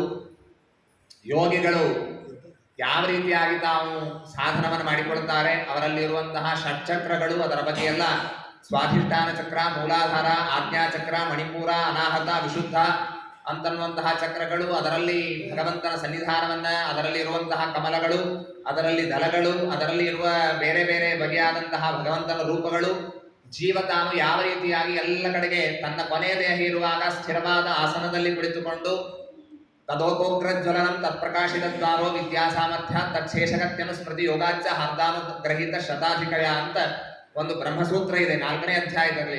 ಅದರಲ್ಲೂ ಈ ವಿಷಯವನ್ನು ಹೇಳಿದ್ದಾರೆ. ಜ್ಞಾನಿಯಾದವನು ಸಾಧನೆ ಮಾಡಿಕೊಂಡು ಇನ್ನ ಮರಣ ಹತ್ರ ಬಂದಿದೆ ಅಂತ ಗೊತ್ತಾದಾಗ ಸ್ಥಿರವಾದ ಆಸನದಲ್ಲಿ ಕುಳಿತುಕೊಳ್ತಾನೆ. ಎಲ್ಲ ಚಕ್ರಗಳು ನಿಮ್ಮ ಇವತ್ತಿನ ಆಧುನಿಕ ಭಾಷೆಯಲ್ಲಿ ಹೇಳಬೇಕಾದ್ರೆ ಆಕ್ಟಿವೇಟ್ ಆಗತ್ತೆ. ಅಲ್ಲಿಂದ ಎಲ್ಲ ಉಪಸಂಹಾರ ಮಾಡ್ತಾ ಬರ್ತಾನೆ. ವಾಯುದೇವರು ಹಾಗೂ ಪರಮಾತ್ಮ ಅವನನ್ನ ಬ್ರಹ್ಮನಾಡಿ ಅಂತೊಂದಿದೆ. ಸಾಕಷ್ಟು ನಾಡಿಗಳು ನಮ್ಮ ದೇಹದಲ್ಲಿ 72,000 ನಾಡಿಗಳು, 36,000 ಬಲಗಡೆ, 36,000 ಎಡಗಡೆ, ಮಧ್ಯದಲ್ಲಿ ತಾಸಾಂ ಪ್ರಧಾನ ಅಭಿನಸೃತೈಕ, ಅದರಲ್ಲಿ ಪ್ರಧಾನವಾದದ್ದು ಬ್ರಹ್ಮನಾಡಿ, ವಿಷುವತ್ತ ಅಂತೂ ಇದಕ್ಕೆ ಕರೀತಾರೆ. ಸುಷುಮ್ನಾ ನಾಡಿ ಅಂತೂ ಹೆಸರಿದೆ. ಅದು ಸರಿಯಾಗಿ ಮೇಲೆ ನೆತ್ತಿಗೆ ಬರ್ತದೆ, ಅದಕ್ಕೆ ಬ್ರಹ್ಮರಂಧ್ರ ಅಂತಂತಾರೆ. ಆ ದೇವರು ಹಾಗೂ ವಾಯುದೇವರು ಇಬ್ಬರು ಈ ಸಾಧನ ಮಾಡಿದ ಅಪರೋಕ್ಷ ಜ್ಞಾನಿಯನ್ನ ಆ ಸುಷುಮ್ನಾ ನಾಡಿಯಿಂದ ಕರೆದುಕೊಂಡು ಹೋಗಿ ಅವನ ತಲೆ ಒಡೆದು ಅವನು ಸಾಯ್ತಾನೆ. ದೇಹ ಬಿಡುವ ಕ್ರಮ ತದೋಪೋಗ್ರ ಜ್ವಲನಂ, ಆ ರೀತಿಯಾಗಿ ಅವನು ಹೋಗುವಂಥ ರೀತಿಯನ್ನು ತಿಳಿಸಿದ್ದಾರೆ. ಆ ವಿಷಯಗಳನ್ನೆಲ್ಲ ಇಲ್ಲಿ ಬಹಳ ವಿಸ್ತಾರವಾಗಿ ಹೇಳಿದ್ದಾರೆ. ಎಲ್ಲರೂ ಹೀಗೆ ಹೋಗ್ತಾರೆ ಅಂತಿಲ್ಲ. ಯಾರು ಯೋಗಾಭ್ಯಾಸವನ್ನ ಪ್ರಧಾನವಾಗಿ ಇಟ್ಟುಕೊಂಡಿರ್ತಾರೋ ಇದಕ್ಕೆ ಉತ್ಕ್ರಾಂತಿ ಅಂತಂತಾರೆ. ಅಂತಹ ಜ್ಞಾನಿಗಳು ಮಾತ್ರ ಈ ರೀತಿಯಾಗಿ ಹೋಗ್ತಾರೆ. ಭಕ್ತಿ ಪ್ರಧಾನರಾದವರು ಬೇರೆ ರೀತಿಯಾಗಿ ದೇಹವನ್ನು ಬಿಡುತ್ತಾರೆ ಅಂತ ತಿಳಿಸಿದ್ದಾರೆ. ಯೋಗೇಶ್ವರಾಣಾಂ ಗತಿಮಾಮನಂತಿ ಬಹಿಸ್ತ್ರಿಲೋಕ್ಯ ಪವನಾಂತರಾತ್ಮ ನ ಕರ್ಮಭಿಸ್ತಾಂ ಗತಿಮಾಪ್ನುವಂತಿ ವಿದ್ಯಾತಪೋ ಯೋಗ ಸಮಾಧಿ ಭಾಜಾಂ. ಬಹಳ ಮಹತ್ವದ ಶ್ಲೋಕ ಇದು. 2ನೇ ಸ್ಕಂದದಲ್ಲಿ ನಾವು ಏನು ಸಂಸಾರದಲ್ಲಿದ್ದೀವಿ, ಈ ಸಂಸಾರ ಕೊನೆ ಇಲ್ಲ.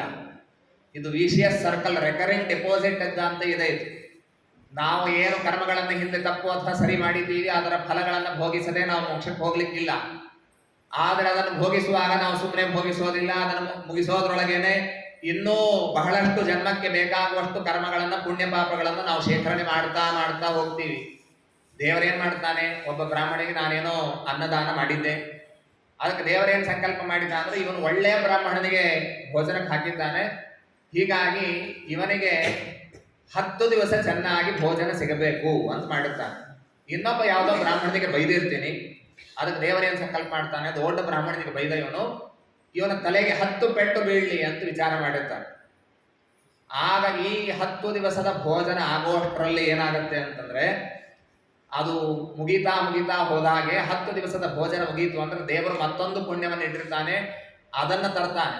ಇನ್ನೊಬ್ಬರಿಗೆ ಯಾರಿಗೋ ನೀರನ್ನು ಕೊಟ್ಟಿದ್ದ, ಅದಕ್ಕಾಗಿ ಮುಂದಿನ ದಿವಸದ ಊಟಕ್ಕೆ ಆ ಪುಣ್ಯವನ್ನು ಬಳಸ್ತಾನೆ. ಒಂದಾದ ಮೇಲೆ ಒಂದು ಅದೇನು ನಮ್ಮ ಅಕೌಂಟಿನಲ್ಲಿ ಇರ್ತದೆ ಅದು ಒಂದೊಂದನ್ನ ವಿನಿಯೋಗ, ಒಂದೊಂದೇ ಅಲ್ಲ ಸಾವಿರಾರು ಲಕ್ಷಾವಧಿ ಒಂದೇ ದಿವಸದಲ್ಲಿ ಪ್ರಾರಬ್ಧ ಕರ್ಮಗಳು ಎರಡಿರ್ತದೆ ಅಂತ ಹೇಳಿಕ್ ಆಗೋದಿಲ್ಲ. ಅಂದ್ರೆ ಒಂದು ಕರ್ಮ ಮೇಲೇನೆ ಮತ್ತೊಂದು ಕರ್ಮದ ಫಲವನ್ನು ಕೊಡಬೇಕು ಅಂತ ದೇವರಿಗೆ ನಿರ್ಬಂಧ ಇಲ್ಲ.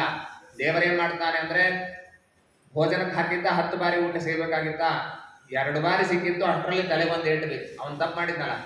ಒಂದರ ಮಧ್ಯದಲ್ಲಿ ಒಂದು ಯಾವ್ದು ಯಾವಾಗ ಬರ್ತದೆ ಹೇಳಲಿಕ್ಕೆ ಬರುವುದಿಲ್ಲ. ಈ ರೀತಿಯಾಗಿ ಅನೇಕ ಪ್ರಾರಬ್ಧ ಕರ್ಮಗಳನ್ನು ಅನುಭವಿಸ್ತಾ ನಾವು ಇರ್ತೇವೆ. ಇವತ್ತೇನೇನು ನಾವು ಅನುಭವಿಸ್ತೇವೋ, ಹಿಂದೆ ನಾವು ಮಾಡಿದಂತಹ ಪುಣ್ಯವೋ ಪಾಪವೋ ಅದರ ಫಲವಾಗಿ ಇವತ್ತು ಇದನ್ನೆಲ್ಲ ನಾವು ಅನುಭವಿಸ್ತಾ ಇಲ್ಲಿ ನಾವು ಜಗತ್ತಿನಲ್ಲಿ ಇರ್ತೇವೆ. ಈ ಕರ್ಮ ಮುಗಿಯಿತು ಅಂದ್ರೆ ಮತ್ತೊಂದು ಮುಗಿಯಿತು ಅಂದ್ರೆ ಇನ್ನೊಂದು, ಈ ರೀತಿಯಾಗೇನೆ ಈ ಕರ್ಮಗಳು ಮುಗಿಯೋದೇ ಇಲ್ಲ. ಆದ್ರೆ ದೇವರು ಒಂದು ಆಫರ್ ಕೊಟ್ಟಿದ್ದಾನೆ. ಅಪರೋಕ್ಷ ಜ್ಞಾನ ಆಯಿತು ಅಂತಂದ್ರೆ ಆಗ ದೇವರು ಹೇಳ್ತಾನಂತೆ, ನೋಡಪ್ಪ ಮತ್ತೊಂದು ಹೊಸ ಕರ್ಮ ನಾನು ತಗೋದಿಲ್ಲ, ಆದ್ರೆ ಎಷ್ಟು ಕರ್ಮ ಈಗ ಪ್ರಾರಂಭ ಆಗಿದೆಯಲ್ಲ, ಫಲ ಕೊಡ್ಲಿಕ್ಕೆ ಪ್ರಾರಂಭ ಆಗಿದೆಯಲ್ಲ, ಅದನ್ನು ನೀವು ಅನುಭವಿಸಿ ಹೋಗ್ಬೇಕು ಅಂತಂತಾನೆ. ನಮ್ಮ ಗುರುಗಳು ಮಾಹುಲಿಯಾಚಾರ್ಯರು ಮೇಲಿಂದ ಮೇಲೆ ಉದಾಹರಣೆ ಕೊಡ್ಬೇಕು. ಏನು ಅಂತಂದ್ರೆ, ಊಟಕ್ಕೆ ಕುಳಿತಿದ್ದೀವಿ ನಾವು. ಊಟಕ್ಕೆ ಕುಳಿತಾಗ ಏನನ್ನು ಮುಗಿಸ್ತೇವೋ, ಕೋಸಂಬರಿ ಮುಗಿಸಿದ್ವಿ ಅಂದ್ರೆ ಬಡಿಸುವ ಮತ್ತೆ ಕೋಸಂಬರಿ ತಂದು ಹಾಕ್ತಾನೆ, ಪಲ್ಯ ಮುಗಿಸಿದ್ವಿ ಅಂದ್ರೆ ಅದನ್ನು ತಂದು ಹಾಕ್ತಾನೆ, ಅನ್ನ ಮುಗಿಸಿದ್ವಿ ಅಂದ್ರೆ ಅದನ್ನು ತಂದು ಹಾಕ್ತಾನೆ, ಚಪಾತಿ ಮುಗಿಸಿದ್ವಿ ಅಂದ್ರೆ ಅದನ್ನು ತಂದು ಹಾಕ್ತಾನೆ. ಅಪರೋಕ್ಷ ಜ್ಞಾನ ಆಗೋದು ಅಂತಂದ್ರೆ ಏನು ಅಂತಂದ್ರೆ, ಆಗ ಬಡಿಸುವವನು ಹೇಳ್ತಾನಂತೆ, ಇನ್ನು ನಿಮಗೆ ಬಡಿಸೋದಿಲ್ಲ, ಆದ್ರೆ ಎಲ್ಲಿದ್ದದ್ದು ಚೆಲ್ಲಿಕ್ಕಿಲ್ಲ. ಇದನ್ನು ಮುಗಿಸಿ ಹೋಗ್ಬೇಕು. ಇದು ಪ್ರಾರಬ್ಧ ಕರ್ಮ. ಎಲೆಯಲ್ಲಿದ್ದದ್ದು ಪ್ರಾರಬ್ಧ ಕರ್ಮ. ಆ ಪಾತ್ರೆಗಳಲ್ಲಿದ್ದದ್ದೇನಿದೆ ಅದಕ್ಕೆ ಸಂಚಿತ ಕರ್ಮ ಅಂತಂತಾರೆ. ಆ ಸಂಚಿತ ಕರ್ಮ ನಿಮಗೆ ಮೇಲೆ ಸಂಬಂಧ ಇಲ್ಲ. ಈ ಪ್ರಾರಬ್ಧವನ್ನು ಮಾತ್ರ ಬಿಡ್ಲಿಕ್ಕಿಲ್ಲ, ಇದನ್ನು ಅನುಭವಿಸಿ ಹೋಗಬೇಕು ಅಂತ ಹೇಳ್ತಾರಂತೆ. ಅದನ್ನೆಲ್ಲ ಅನುಭವಿಸ್ತಾ ಇರುವಾಗ ಈ ಜ್ಞಾನಿಗಳು ಸಾಕಷ್ಟು ಸಾಧನೆಯನ್ನು ಮಾಡಿಕೊಳ್ಳುತ್ತಾರೆ. ಅವರವರ ಯೋಗ್ಯತಾನುಸಾರವಾಗಿ ಅವರಿಗೆ ಚರ್ಮದೇಹ ಬರ್ತದೆ. ಆ ಚರ್ಮದೇಹ ಬಂದಾದ ಮೇಲೆ ಅವರಿಗೆ ಬೇರೆ ಬೇರೆ ಲೋಕಗಳಲ್ಲಿ ಪರಮಾತ್ಮ ಅವರನ್ನ ಇರಿಸ್ತಾ ಇದ್ದಾನೆ.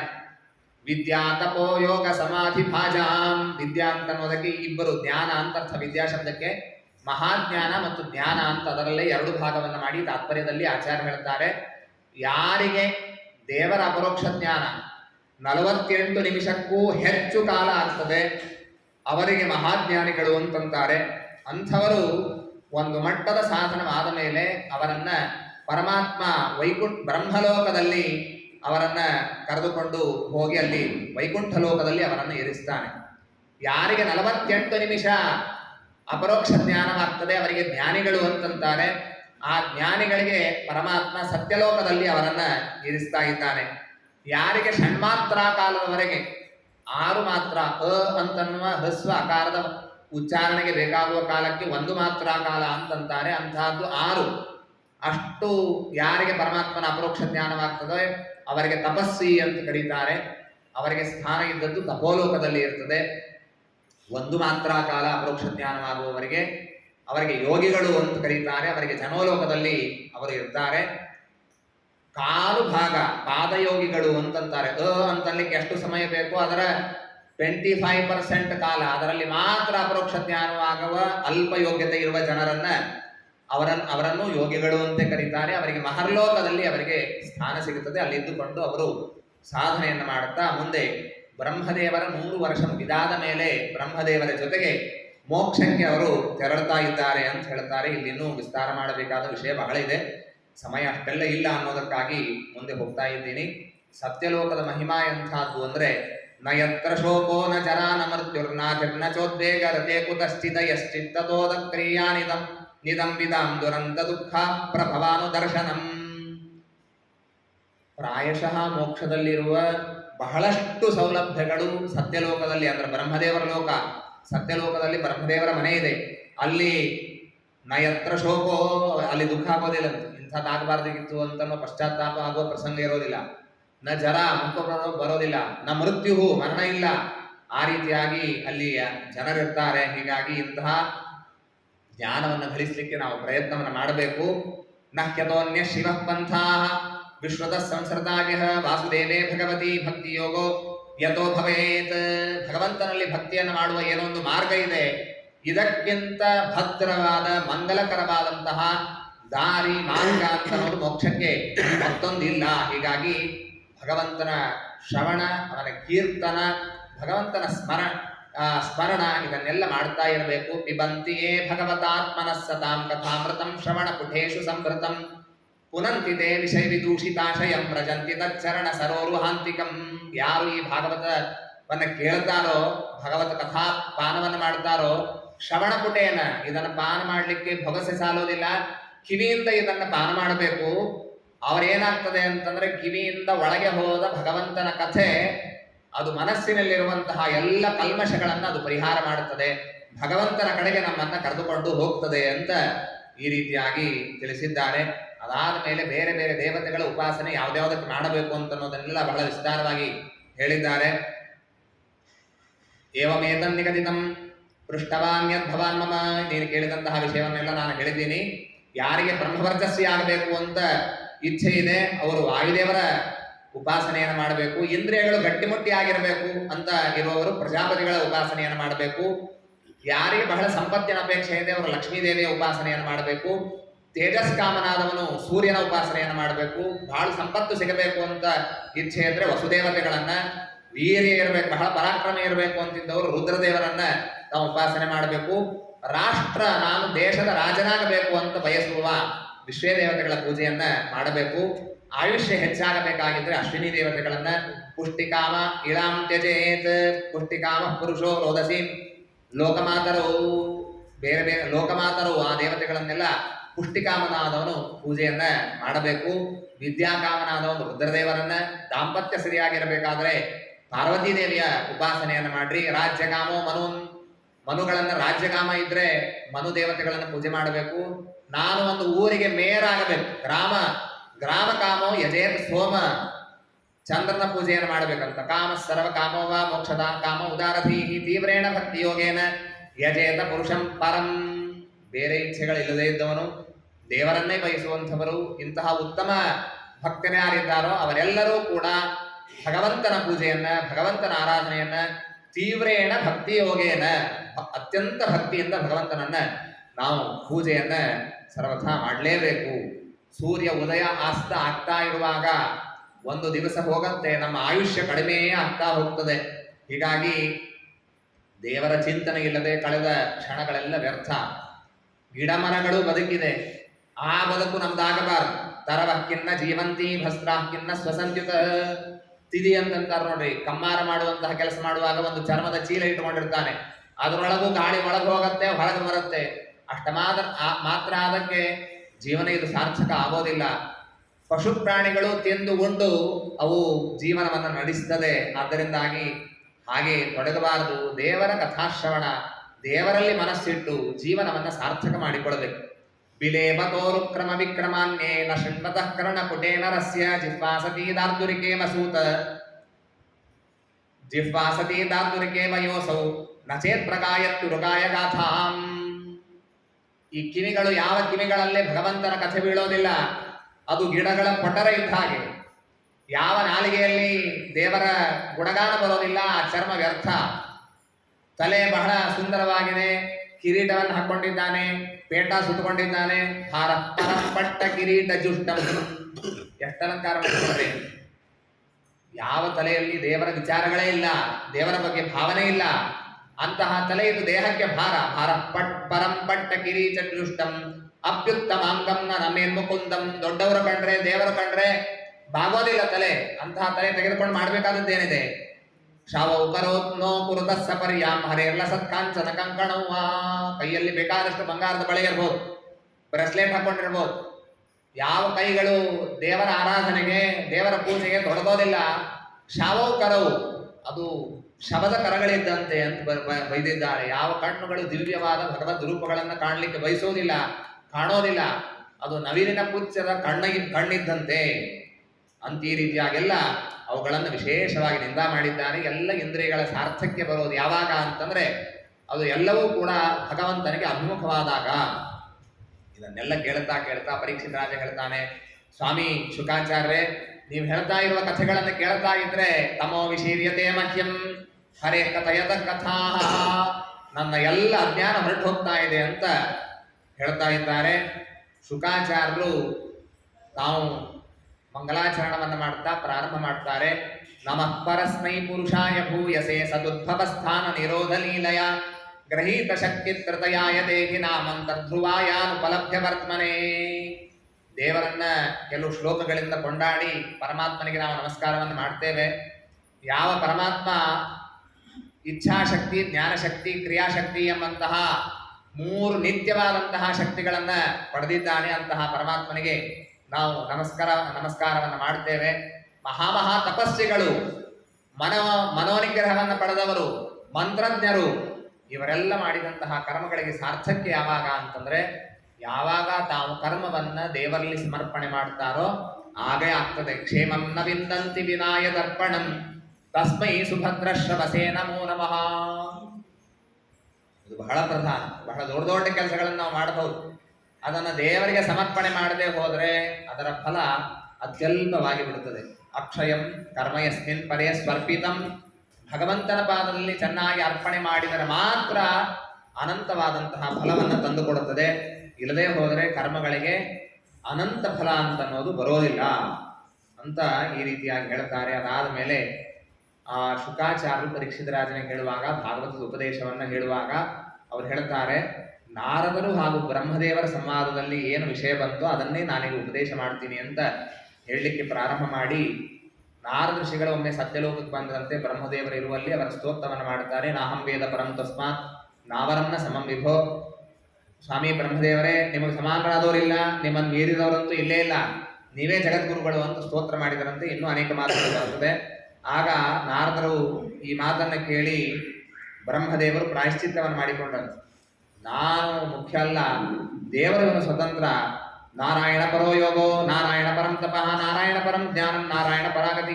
ಎಲ್ಲ ದೇವರಿದ್ದಾನೆ, ಅವನ ಅಧೀನನಾಗಿ ನಾವೆಲ್ಲ ಕೆಲಸವನ್ನು ಮಾಡ್ತೀವಿ ಅಂತ ಹೇಳಿ ತಾವು ಪ್ರಾಯಶ್ಚಿತ್ತವನ್ನು ಮಾಡಿಕೊಡ್ತಾರೆ.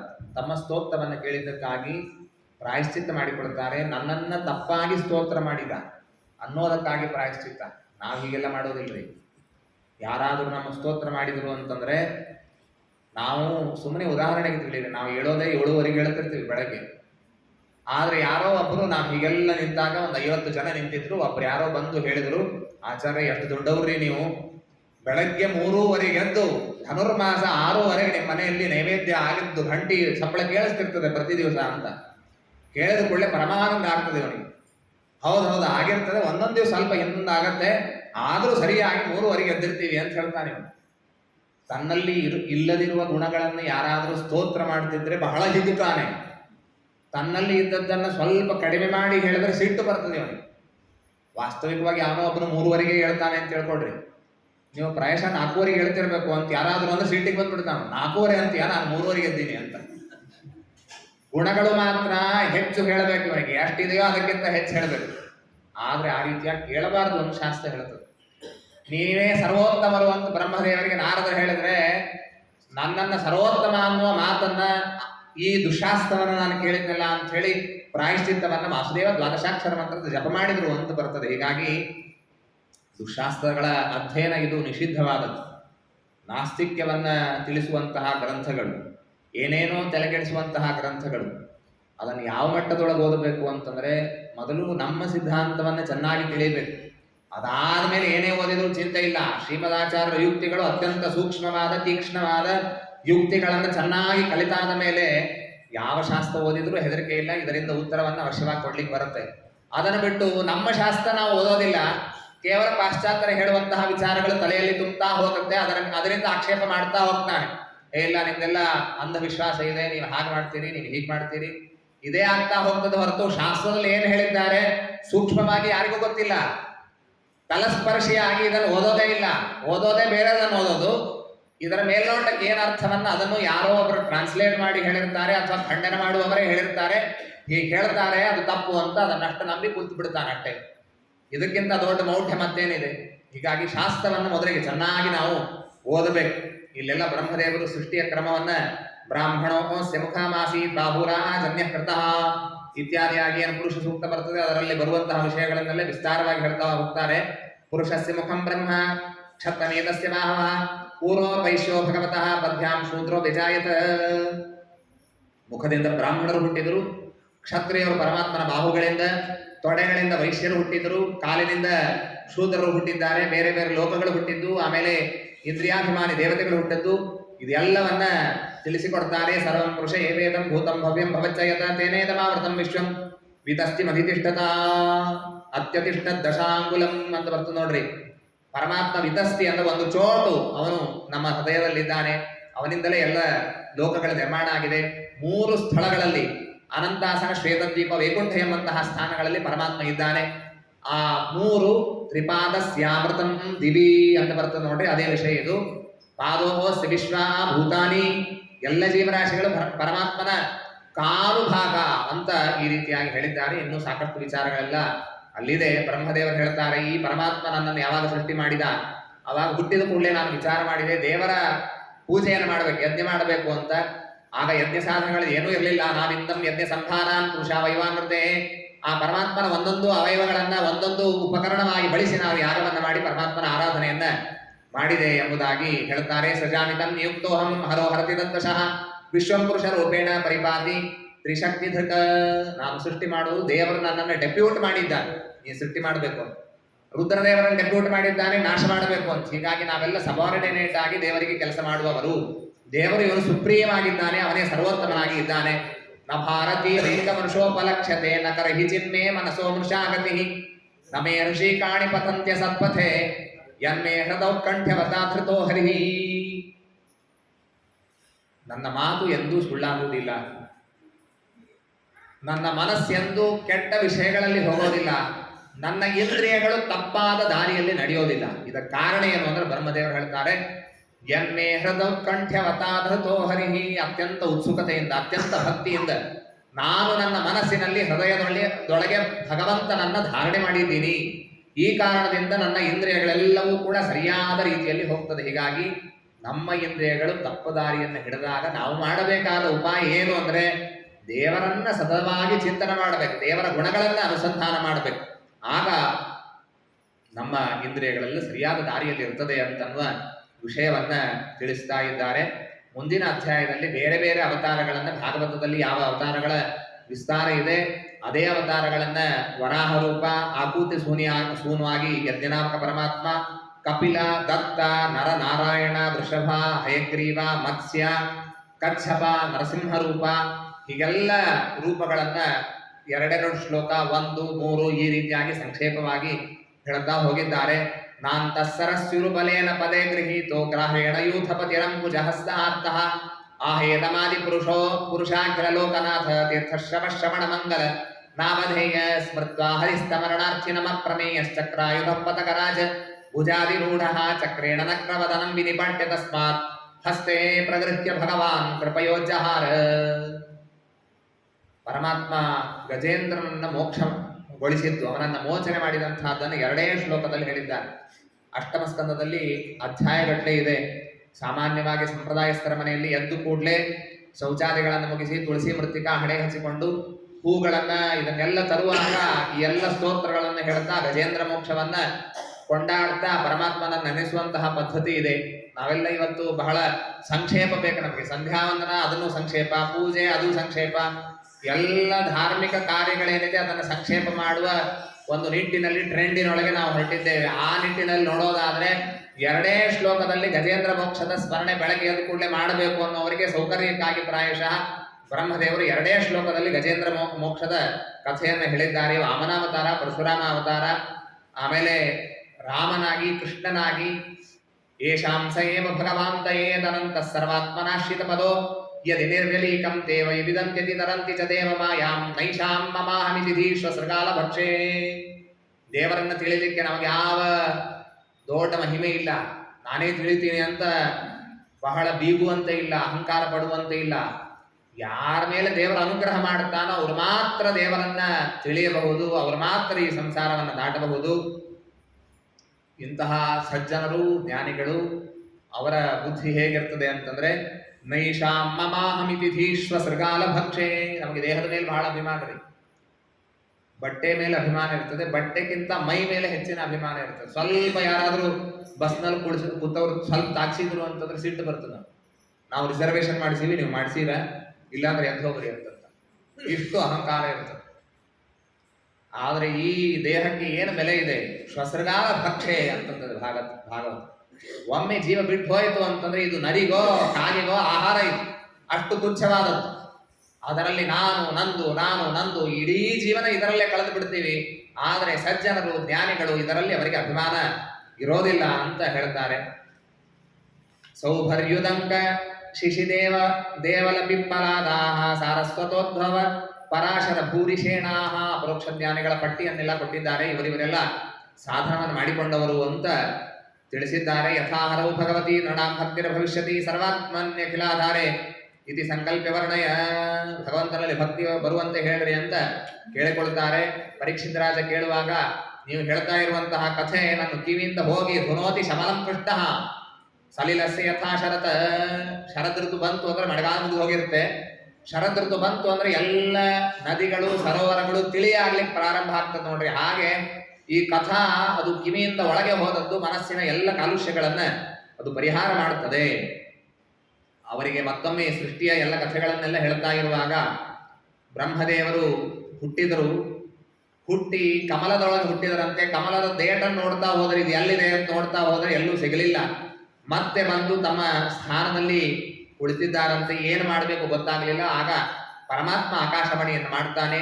ಸಂಚಿಂತಯಂದಕ್ಷರಮೇ ಕದಾಂಭಸ್ಯು ಯುಪಾಶೃಣದ್ವಿರುಗದಿತಂ ವಚಃಖೇ ಸ್ಪರ್ಶೇಷು ಯಚ್ಛೋಡಶಮೇಕವಿಂಶಂ ನಿಷ್ಕಿಂಚನಾನಾಂ ನೃಪಯದ್ಧನಂ ವಿದುಹು. ಸ್ಪರ್ಶಾಕ್ಷರಗಳು ಅಂತ 25 ಅಕ್ಷರಗಳಿವೆ. ಕ ಇಂದ ಹಿಡಿದು ಮ ವರೆಗಿರುವಂತಹ ಅಕ್ಷರಗಳಿಗೆ ಸ್ಪರ್ಶ ಅಂತಂತಾರೆ. ಅದರಲ್ಲಿ 16ನೇ ಅಕ್ಷರ ಮತ್ತು 21ನೇ ಅಕ್ಷರ. 16ನೇ ಅಕ್ಷರ ತ, 21ನೇ ಅಕ್ಷರ ಪ. ತಪಸ್ಸನ್ನು ಮಾಡುವಂತ ದೇವರು ಅನುಗ್ರಹವನ್ನ ಆದೇಶವನ್ನ ಮಾಡಿದ್ದಾನಂತೆ. ಆಗ ಶ್ವೇತದ್ವೀಪವನ್ನು ತೋರಿಸಿದ್ದಾನೆ. ಶ್ವೇತದ್ವೀಪದ ದರ್ಶನವಾಯಿತು ಬ್ರಹ್ಮದೇವರಿಗೆ. ನವರ್ತತೆ ಯತ್ರ ರಜಸ್ತಮಸ್ತಯೋ ಸತ್ತಂಚ ಮಿಶ್ರಂ ನ ಚಕಾಲ ವಿಕ್ರಮಃ ನಯೋತ್ತಮಾಯ ಕಿಮುತಾಪನೆ ಹರೇರನುವೃತಾಯತ್ತ ಸುರಾಸುರಾರ್ಚಿತಾಃ. ದಿವ್ಯವಾದಂತಹ ಲೋಕ, ಎಲ್ಲರೂ ಆನಂದದಿಂದ ಇರುವಂಥವರು. ಸರ್ವೇ ಚತುರ್ಬಾಹವಃ, ಎಲ್ಲರಿಗೂ 4 ಕೈ ಇದೆ, ಆ ರೀತಿಯಾಗಿರುವಂತಹ ಲೋಕ. ಆಗ ಪರಮಾತ್ಮನನ್ನ ಕಂಡು ಬಹಳ ಆನಂದ ಆಯಿತು. ದೇವರು ಹೇಳ್ತಾನೆ, ವರಯ ಭದ್ರಂತೆ, ಏನು ವರ ಬೇಕು ಕೇಳು ಅಂತ ಕೇಳಿದ್ರೆ, ವರ ಏನು ಬೇಡ ಅಂತ ಹೇಳಿದ್ರು. ಆದ್ರೂ ಕೇಳುವಂತದ್ದಕ್ಕೆ ಜಾನೀಯಾಂತೆ ಸ್ವರೂಪಿಣಃ, ನಿನ್ನನ್ನೇ ತಿಳಿಬೇಕು ಅಂತ ದೇವರನ್ನ ಕೇಳಿಕೊಂಡಿದ್ದಾರೆ. ಆಗಲೇ ಪರಮಾತ್ಮ ಉಪದೇಶ ಮಾಡಿದ ಭಾಗ ಏನಿದೆ ಅದಕ್ಕೇನೆ ಚತುಶ್ಲೋಕಿ ಭಾಗವತ ಅಂತ ಅಂತಾರೆ. ಅಹಮೇವಾಸಮಗ್ರೇಚ ನಾನ್ಯದ್ಯತ್ ಸದಸತ್ಪರಂ ಪಶ್ಚಾದಹಂ ತ್ವಮೇತಚ್ಚ ಯೋಗ ವಿಷ್ಯೇತ ಸೋಸ್ಮ್ಯಹಂ ಹೃದಯರ್ಥಂ ಯತ್ ಪ್ರತೀಯೇತ ನ ಪ್ರತೀಯೇತ ಚಾತ್ಮನಿ ತದ್ವಿದ್ಯಾದಾತ್ಮನೋ ಮಾಯಾಂ ಯಥಾಭಾಸೋ ಯಥಾತಮಃ. ಶ್ಲೋಕ ಬಹಳ ಪುಟ್ಟದ್ದು, ಸಣ್ಣ ಸ್ತೋತ್ರ, 4 ಶ್ಲೋಕ. ಆದ್ರೆ ಅದರ ಅರ್ಥ ತಿಳಿಬೇಕಾದ್ರೆ ತಲೆ ಕೆಳಗಾಗೋಗುತ್ತೆ, ಅಷ್ಟು ಕಠಿಣವಾದಂತಹ ಅರ್ಥ. ಇದರ ವಿಸ್ತಾರವೇ ಇಡೀ ಭಾಗವತ. ಇದನ್ನು ಬಹಳ ಸಂಕ್ಷೇಪವಾಗಿ ಬ್ರಹ್ಮದೇವರಿಗೆ ಪರಮಾತ್ಮ ಉಪದೇಶ ಮಾಡಿದ್ದು ಭಗವಂತನ ಸರ್ವೋತ್ತಮತ್ವ, ಭಗವಂತನ ಸೃಷ್ಟ್ಯಾದಿ ಕರ್ತೃತ್ವ, ಇವುಗಳನ್ನೆಲ್ಲ ಈ ಎಲ್ಲ ಪ್ರಮೇಯಗಳನ್ನು ಒಳಗೊಂಡಂತಹ ಸ್ತೋತ್ರ ಅದನ್ನ ತಿಳಿಸಿದ್ದಾನೆ ಪರಮಾತ್ಮ. ಈ ಭಾಗವತ ಪುರಾಣದಲ್ಲಿ 10 ಅಂಶಗಳಿದೆ. ಸರ್ಗ, ವಿಸರ್ಗ, ಸ್ಥಾನ, ಭೂಷಣ, ಊತಯ, ಮನ್ವಂತರ, ಈಶಾನ ಕಥಾ, ನಿರೋಧ, ಮುಕ್ತಿ ಅಂತ ಈ ರೀತಿಯಾಗಿದೆ. ಅದರಲ್ಲಿ 10ನೇದು ಮುಕ್ತಿ. ಅದಕ್ಕೋಸ್ಕರವೇ ಉಳಿದ 9ಗಳನ್ನ ಇಲ್ಲಿ ಈ ಗ್ರಂಥದಲ್ಲಿ ತಿಳಿಸಿದ್ದಾರೆ ಅಂತ ಈ ರೀತಿಯಾಗಿ ದ್ವಿತೀಯ ಸ್ಕಂದದ ಭಾಗ ಇದೆ. ಅದಾದ ಮೇಲೆ ಮುಂದೆ ಕೇಳುವಾಗ ಪರೀಕ್ಷಿತ ರಾಜ ಕೇಳ್ತಾನೆ, ಮೈತ್ರೇಯರು ಹಾಗೂ ವಿದುರರಿಗೂ ಸಂವಾದ ಆಯಿತು ಅಂತ ನೀವು ಹೇಳಿದ್ರಿ, ಅದರ ಬಗ್ಗೆ ಸ್ವಲ್ಪ ತಿಳಿಸ್ರಿ ಅಂತ ಹೇಳಿದ್ದಕ್ಕೆ, ಆಗ ಒಂದು ಪ್ರಸಂಗದಲ್ಲಿ ಅಧರ್ಮವನ್ನ ಧೃತರಾಷ್ಟ್ರ ಮಾಡ್ತಾ ಇದ್ದದ್ದನ್ನು ನೋಡಿ ವಿದುರ ಅವನು ಪ್ರತಿರೋಧವನ್ನು ಮಾಡುತ್ತಾನೆ, ತನ್ನ ವಿರೋಧವನ್ನು ವ್ಯಕ್ತಪಡಿಸ್ತಾನೆ. ಸಯೇಷ ದೋಷ ಪುರುಷಾದಿರ್ ಉಷ್ಣಾಸಿ ಕೃಷ್ಣಾಭಿಮುಖೋ ಗತಶ್ರೀ ತ್ಯಜಾಶ್ವಥೈನಂ ಕುಲ ಕೌಶಲಾಯ.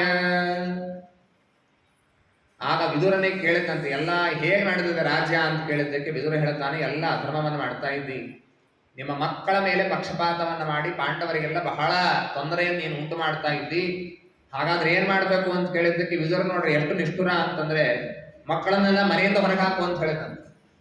ಧೃತರಾಷ್ಟ್ರನಿಗೆ ಸಿಟ್ಟು ಬಂದು ಹೋಯ್ತು. ಅವನಂತಾನೆ, ಕಯೇನ ಮದ್ರೋಪಜುಹಾವ ಜಿಂಹಂ ದಾಸ್ಯಾಶ್ರುತಂ ಯದ್ ಬಲಿನೈವ ಪುಷ್ಟ. ನಾವೇ ಹಾಕಿದ ಅನ್ನ ತಿಂದುಕೊಂಡಿದ್ದಂತಹ ವ್ಯಕ್ತಿ ಇವನು. ವಿದುರ ಹುಟ್ಟಿದ್ದು ಶೂದ್ರ ಸ್ತ್ರೀಯಲ್ಲಿ ಹುಟ್ಟಿದ, ಅದನ್ನು ಚುಚ್ಚಿ ಬೈತಾನೆ. ಧೃತರಾಷ್ಟ್ರ ಅಂತಾನೆ, ದಾಸಿಯ ಮಗನನ್ನು ಇಲ್ಯಾರು ಕರ್ಕೊಂಡು ಬಂದ್ರು, ಇವನನ್ನು ಹೊರಗೆ ಹಾಕ್ರಿ ಅಂತನ್ನ. ವಿದುರನಿಗೆ ಯಾರು ಹಂಗಿಲ್ಲ, ಅವನು ಯಾರ ಹಂಗಿನಲ್ಲಿ ಬಾಳಿದವನಲ್ಲ.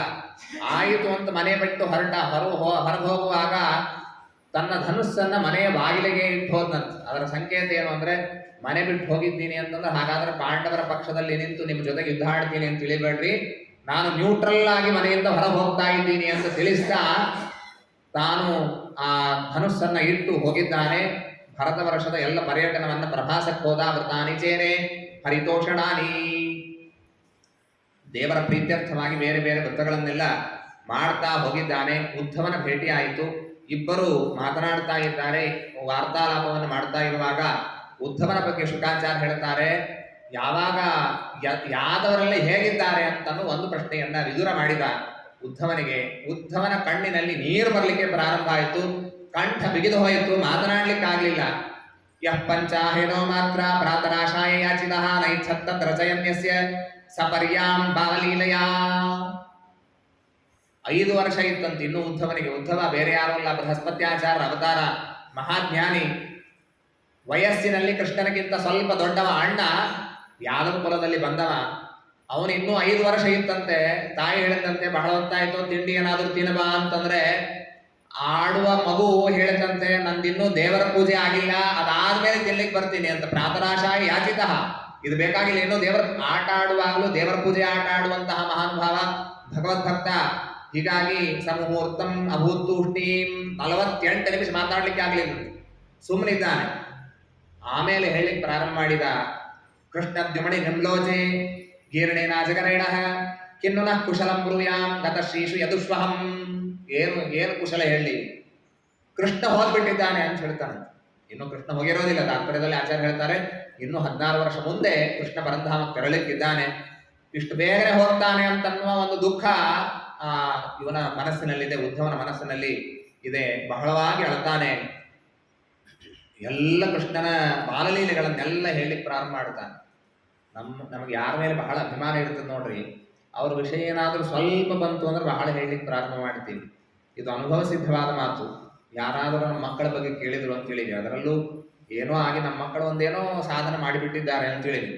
ಇಂಜಿನಿಯರಿಂಗ್ ಸೀಟು ಯಾರಿಗೂ ಸಿಕ್ಕಿರಲಿಲ್ಲ, ಯಾರಿಗೋ ಒಬ್ಬರಿಗೆ BBB ಒಳಗೆ ನಮ್ಮ ಮಗುವಿಗೆ ಸೀಟ್ ಸಿಕ್ತು. ನಿಮ್ಮ ಮಗ ಏನು ಓದ್ತಾನ್ರಿ ಅಂತ ಇಷ್ಟೇ ಕೇಳಿ ಒಬ್ರು ಯಾರಾದರೂ 1 ತಾಸು ಉಪನ್ಯಾಸ ಹೇಳಿಬಿಡ್ತಾರೆ. ಇಲ್ರಿ ಹಾಗಾಯ್ತು ಹೀಗಾಯ್ತು, ಆಮೇಲೆ ಇವನಿಗಿಂತ ನಮ್ಮ ಮಗನಿಗಿಂತ ಕಡಿಮೆ ರ್ಯಾಂಕ್ ಬಂದವರಿಗೆ ಅವ್ರಿಗೇನಾಯ್ತು, ರಿಸರ್ವೇಶನ್ ಇತ್ತು ಅಂತ ಹೇಳಿ ಇವನಿಗಿಂತ ಒಳ್ಳೆ ಕಾಲೇಜ್ ಸಿಗ್ತಾ ಇತ್ತು, ಇವನು ಊಟ ನಿದ್ದೆ ಎಲ್ಲಾ ಬಿಟ್ಟು ಇಷ್ಟು ಕಷ್ಟ ಆಯ್ತು, ಆಮೇಲೆ ಏನೋ ಆಗಿ ದೇವರ ಅನುಗ್ರಹ ಈಗ BBB ಸಿಕ್ಕಿದೆ. ಏನು ಓದ್ತಾನೆ ಅಂತ ಕೇಳಿದ್ದಕ್ಕೆ 1 ಗಂಟೆ ಹೇಳ್ತೇವೆ ನಾವು. ಯಾಕೆ? ಮಗನ ಮೇಲೆ ಅಭಿಮಾನ. ಹಾಗೆ ಎಲ್ಲ ಯಾದವರು ಹೇಗಿದ್ದಾರೆ ಅಂತ ಪ್ರಶ್ನೆ ವಿದುರನು.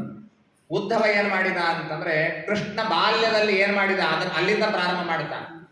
ಇದು ನಿಜವಾಗಿ ಕೃಷ್ಣನ ವಿಷಯದಲ್ಲಿ ಇರಬೇಕಾದದ್ದೇ ಇದು.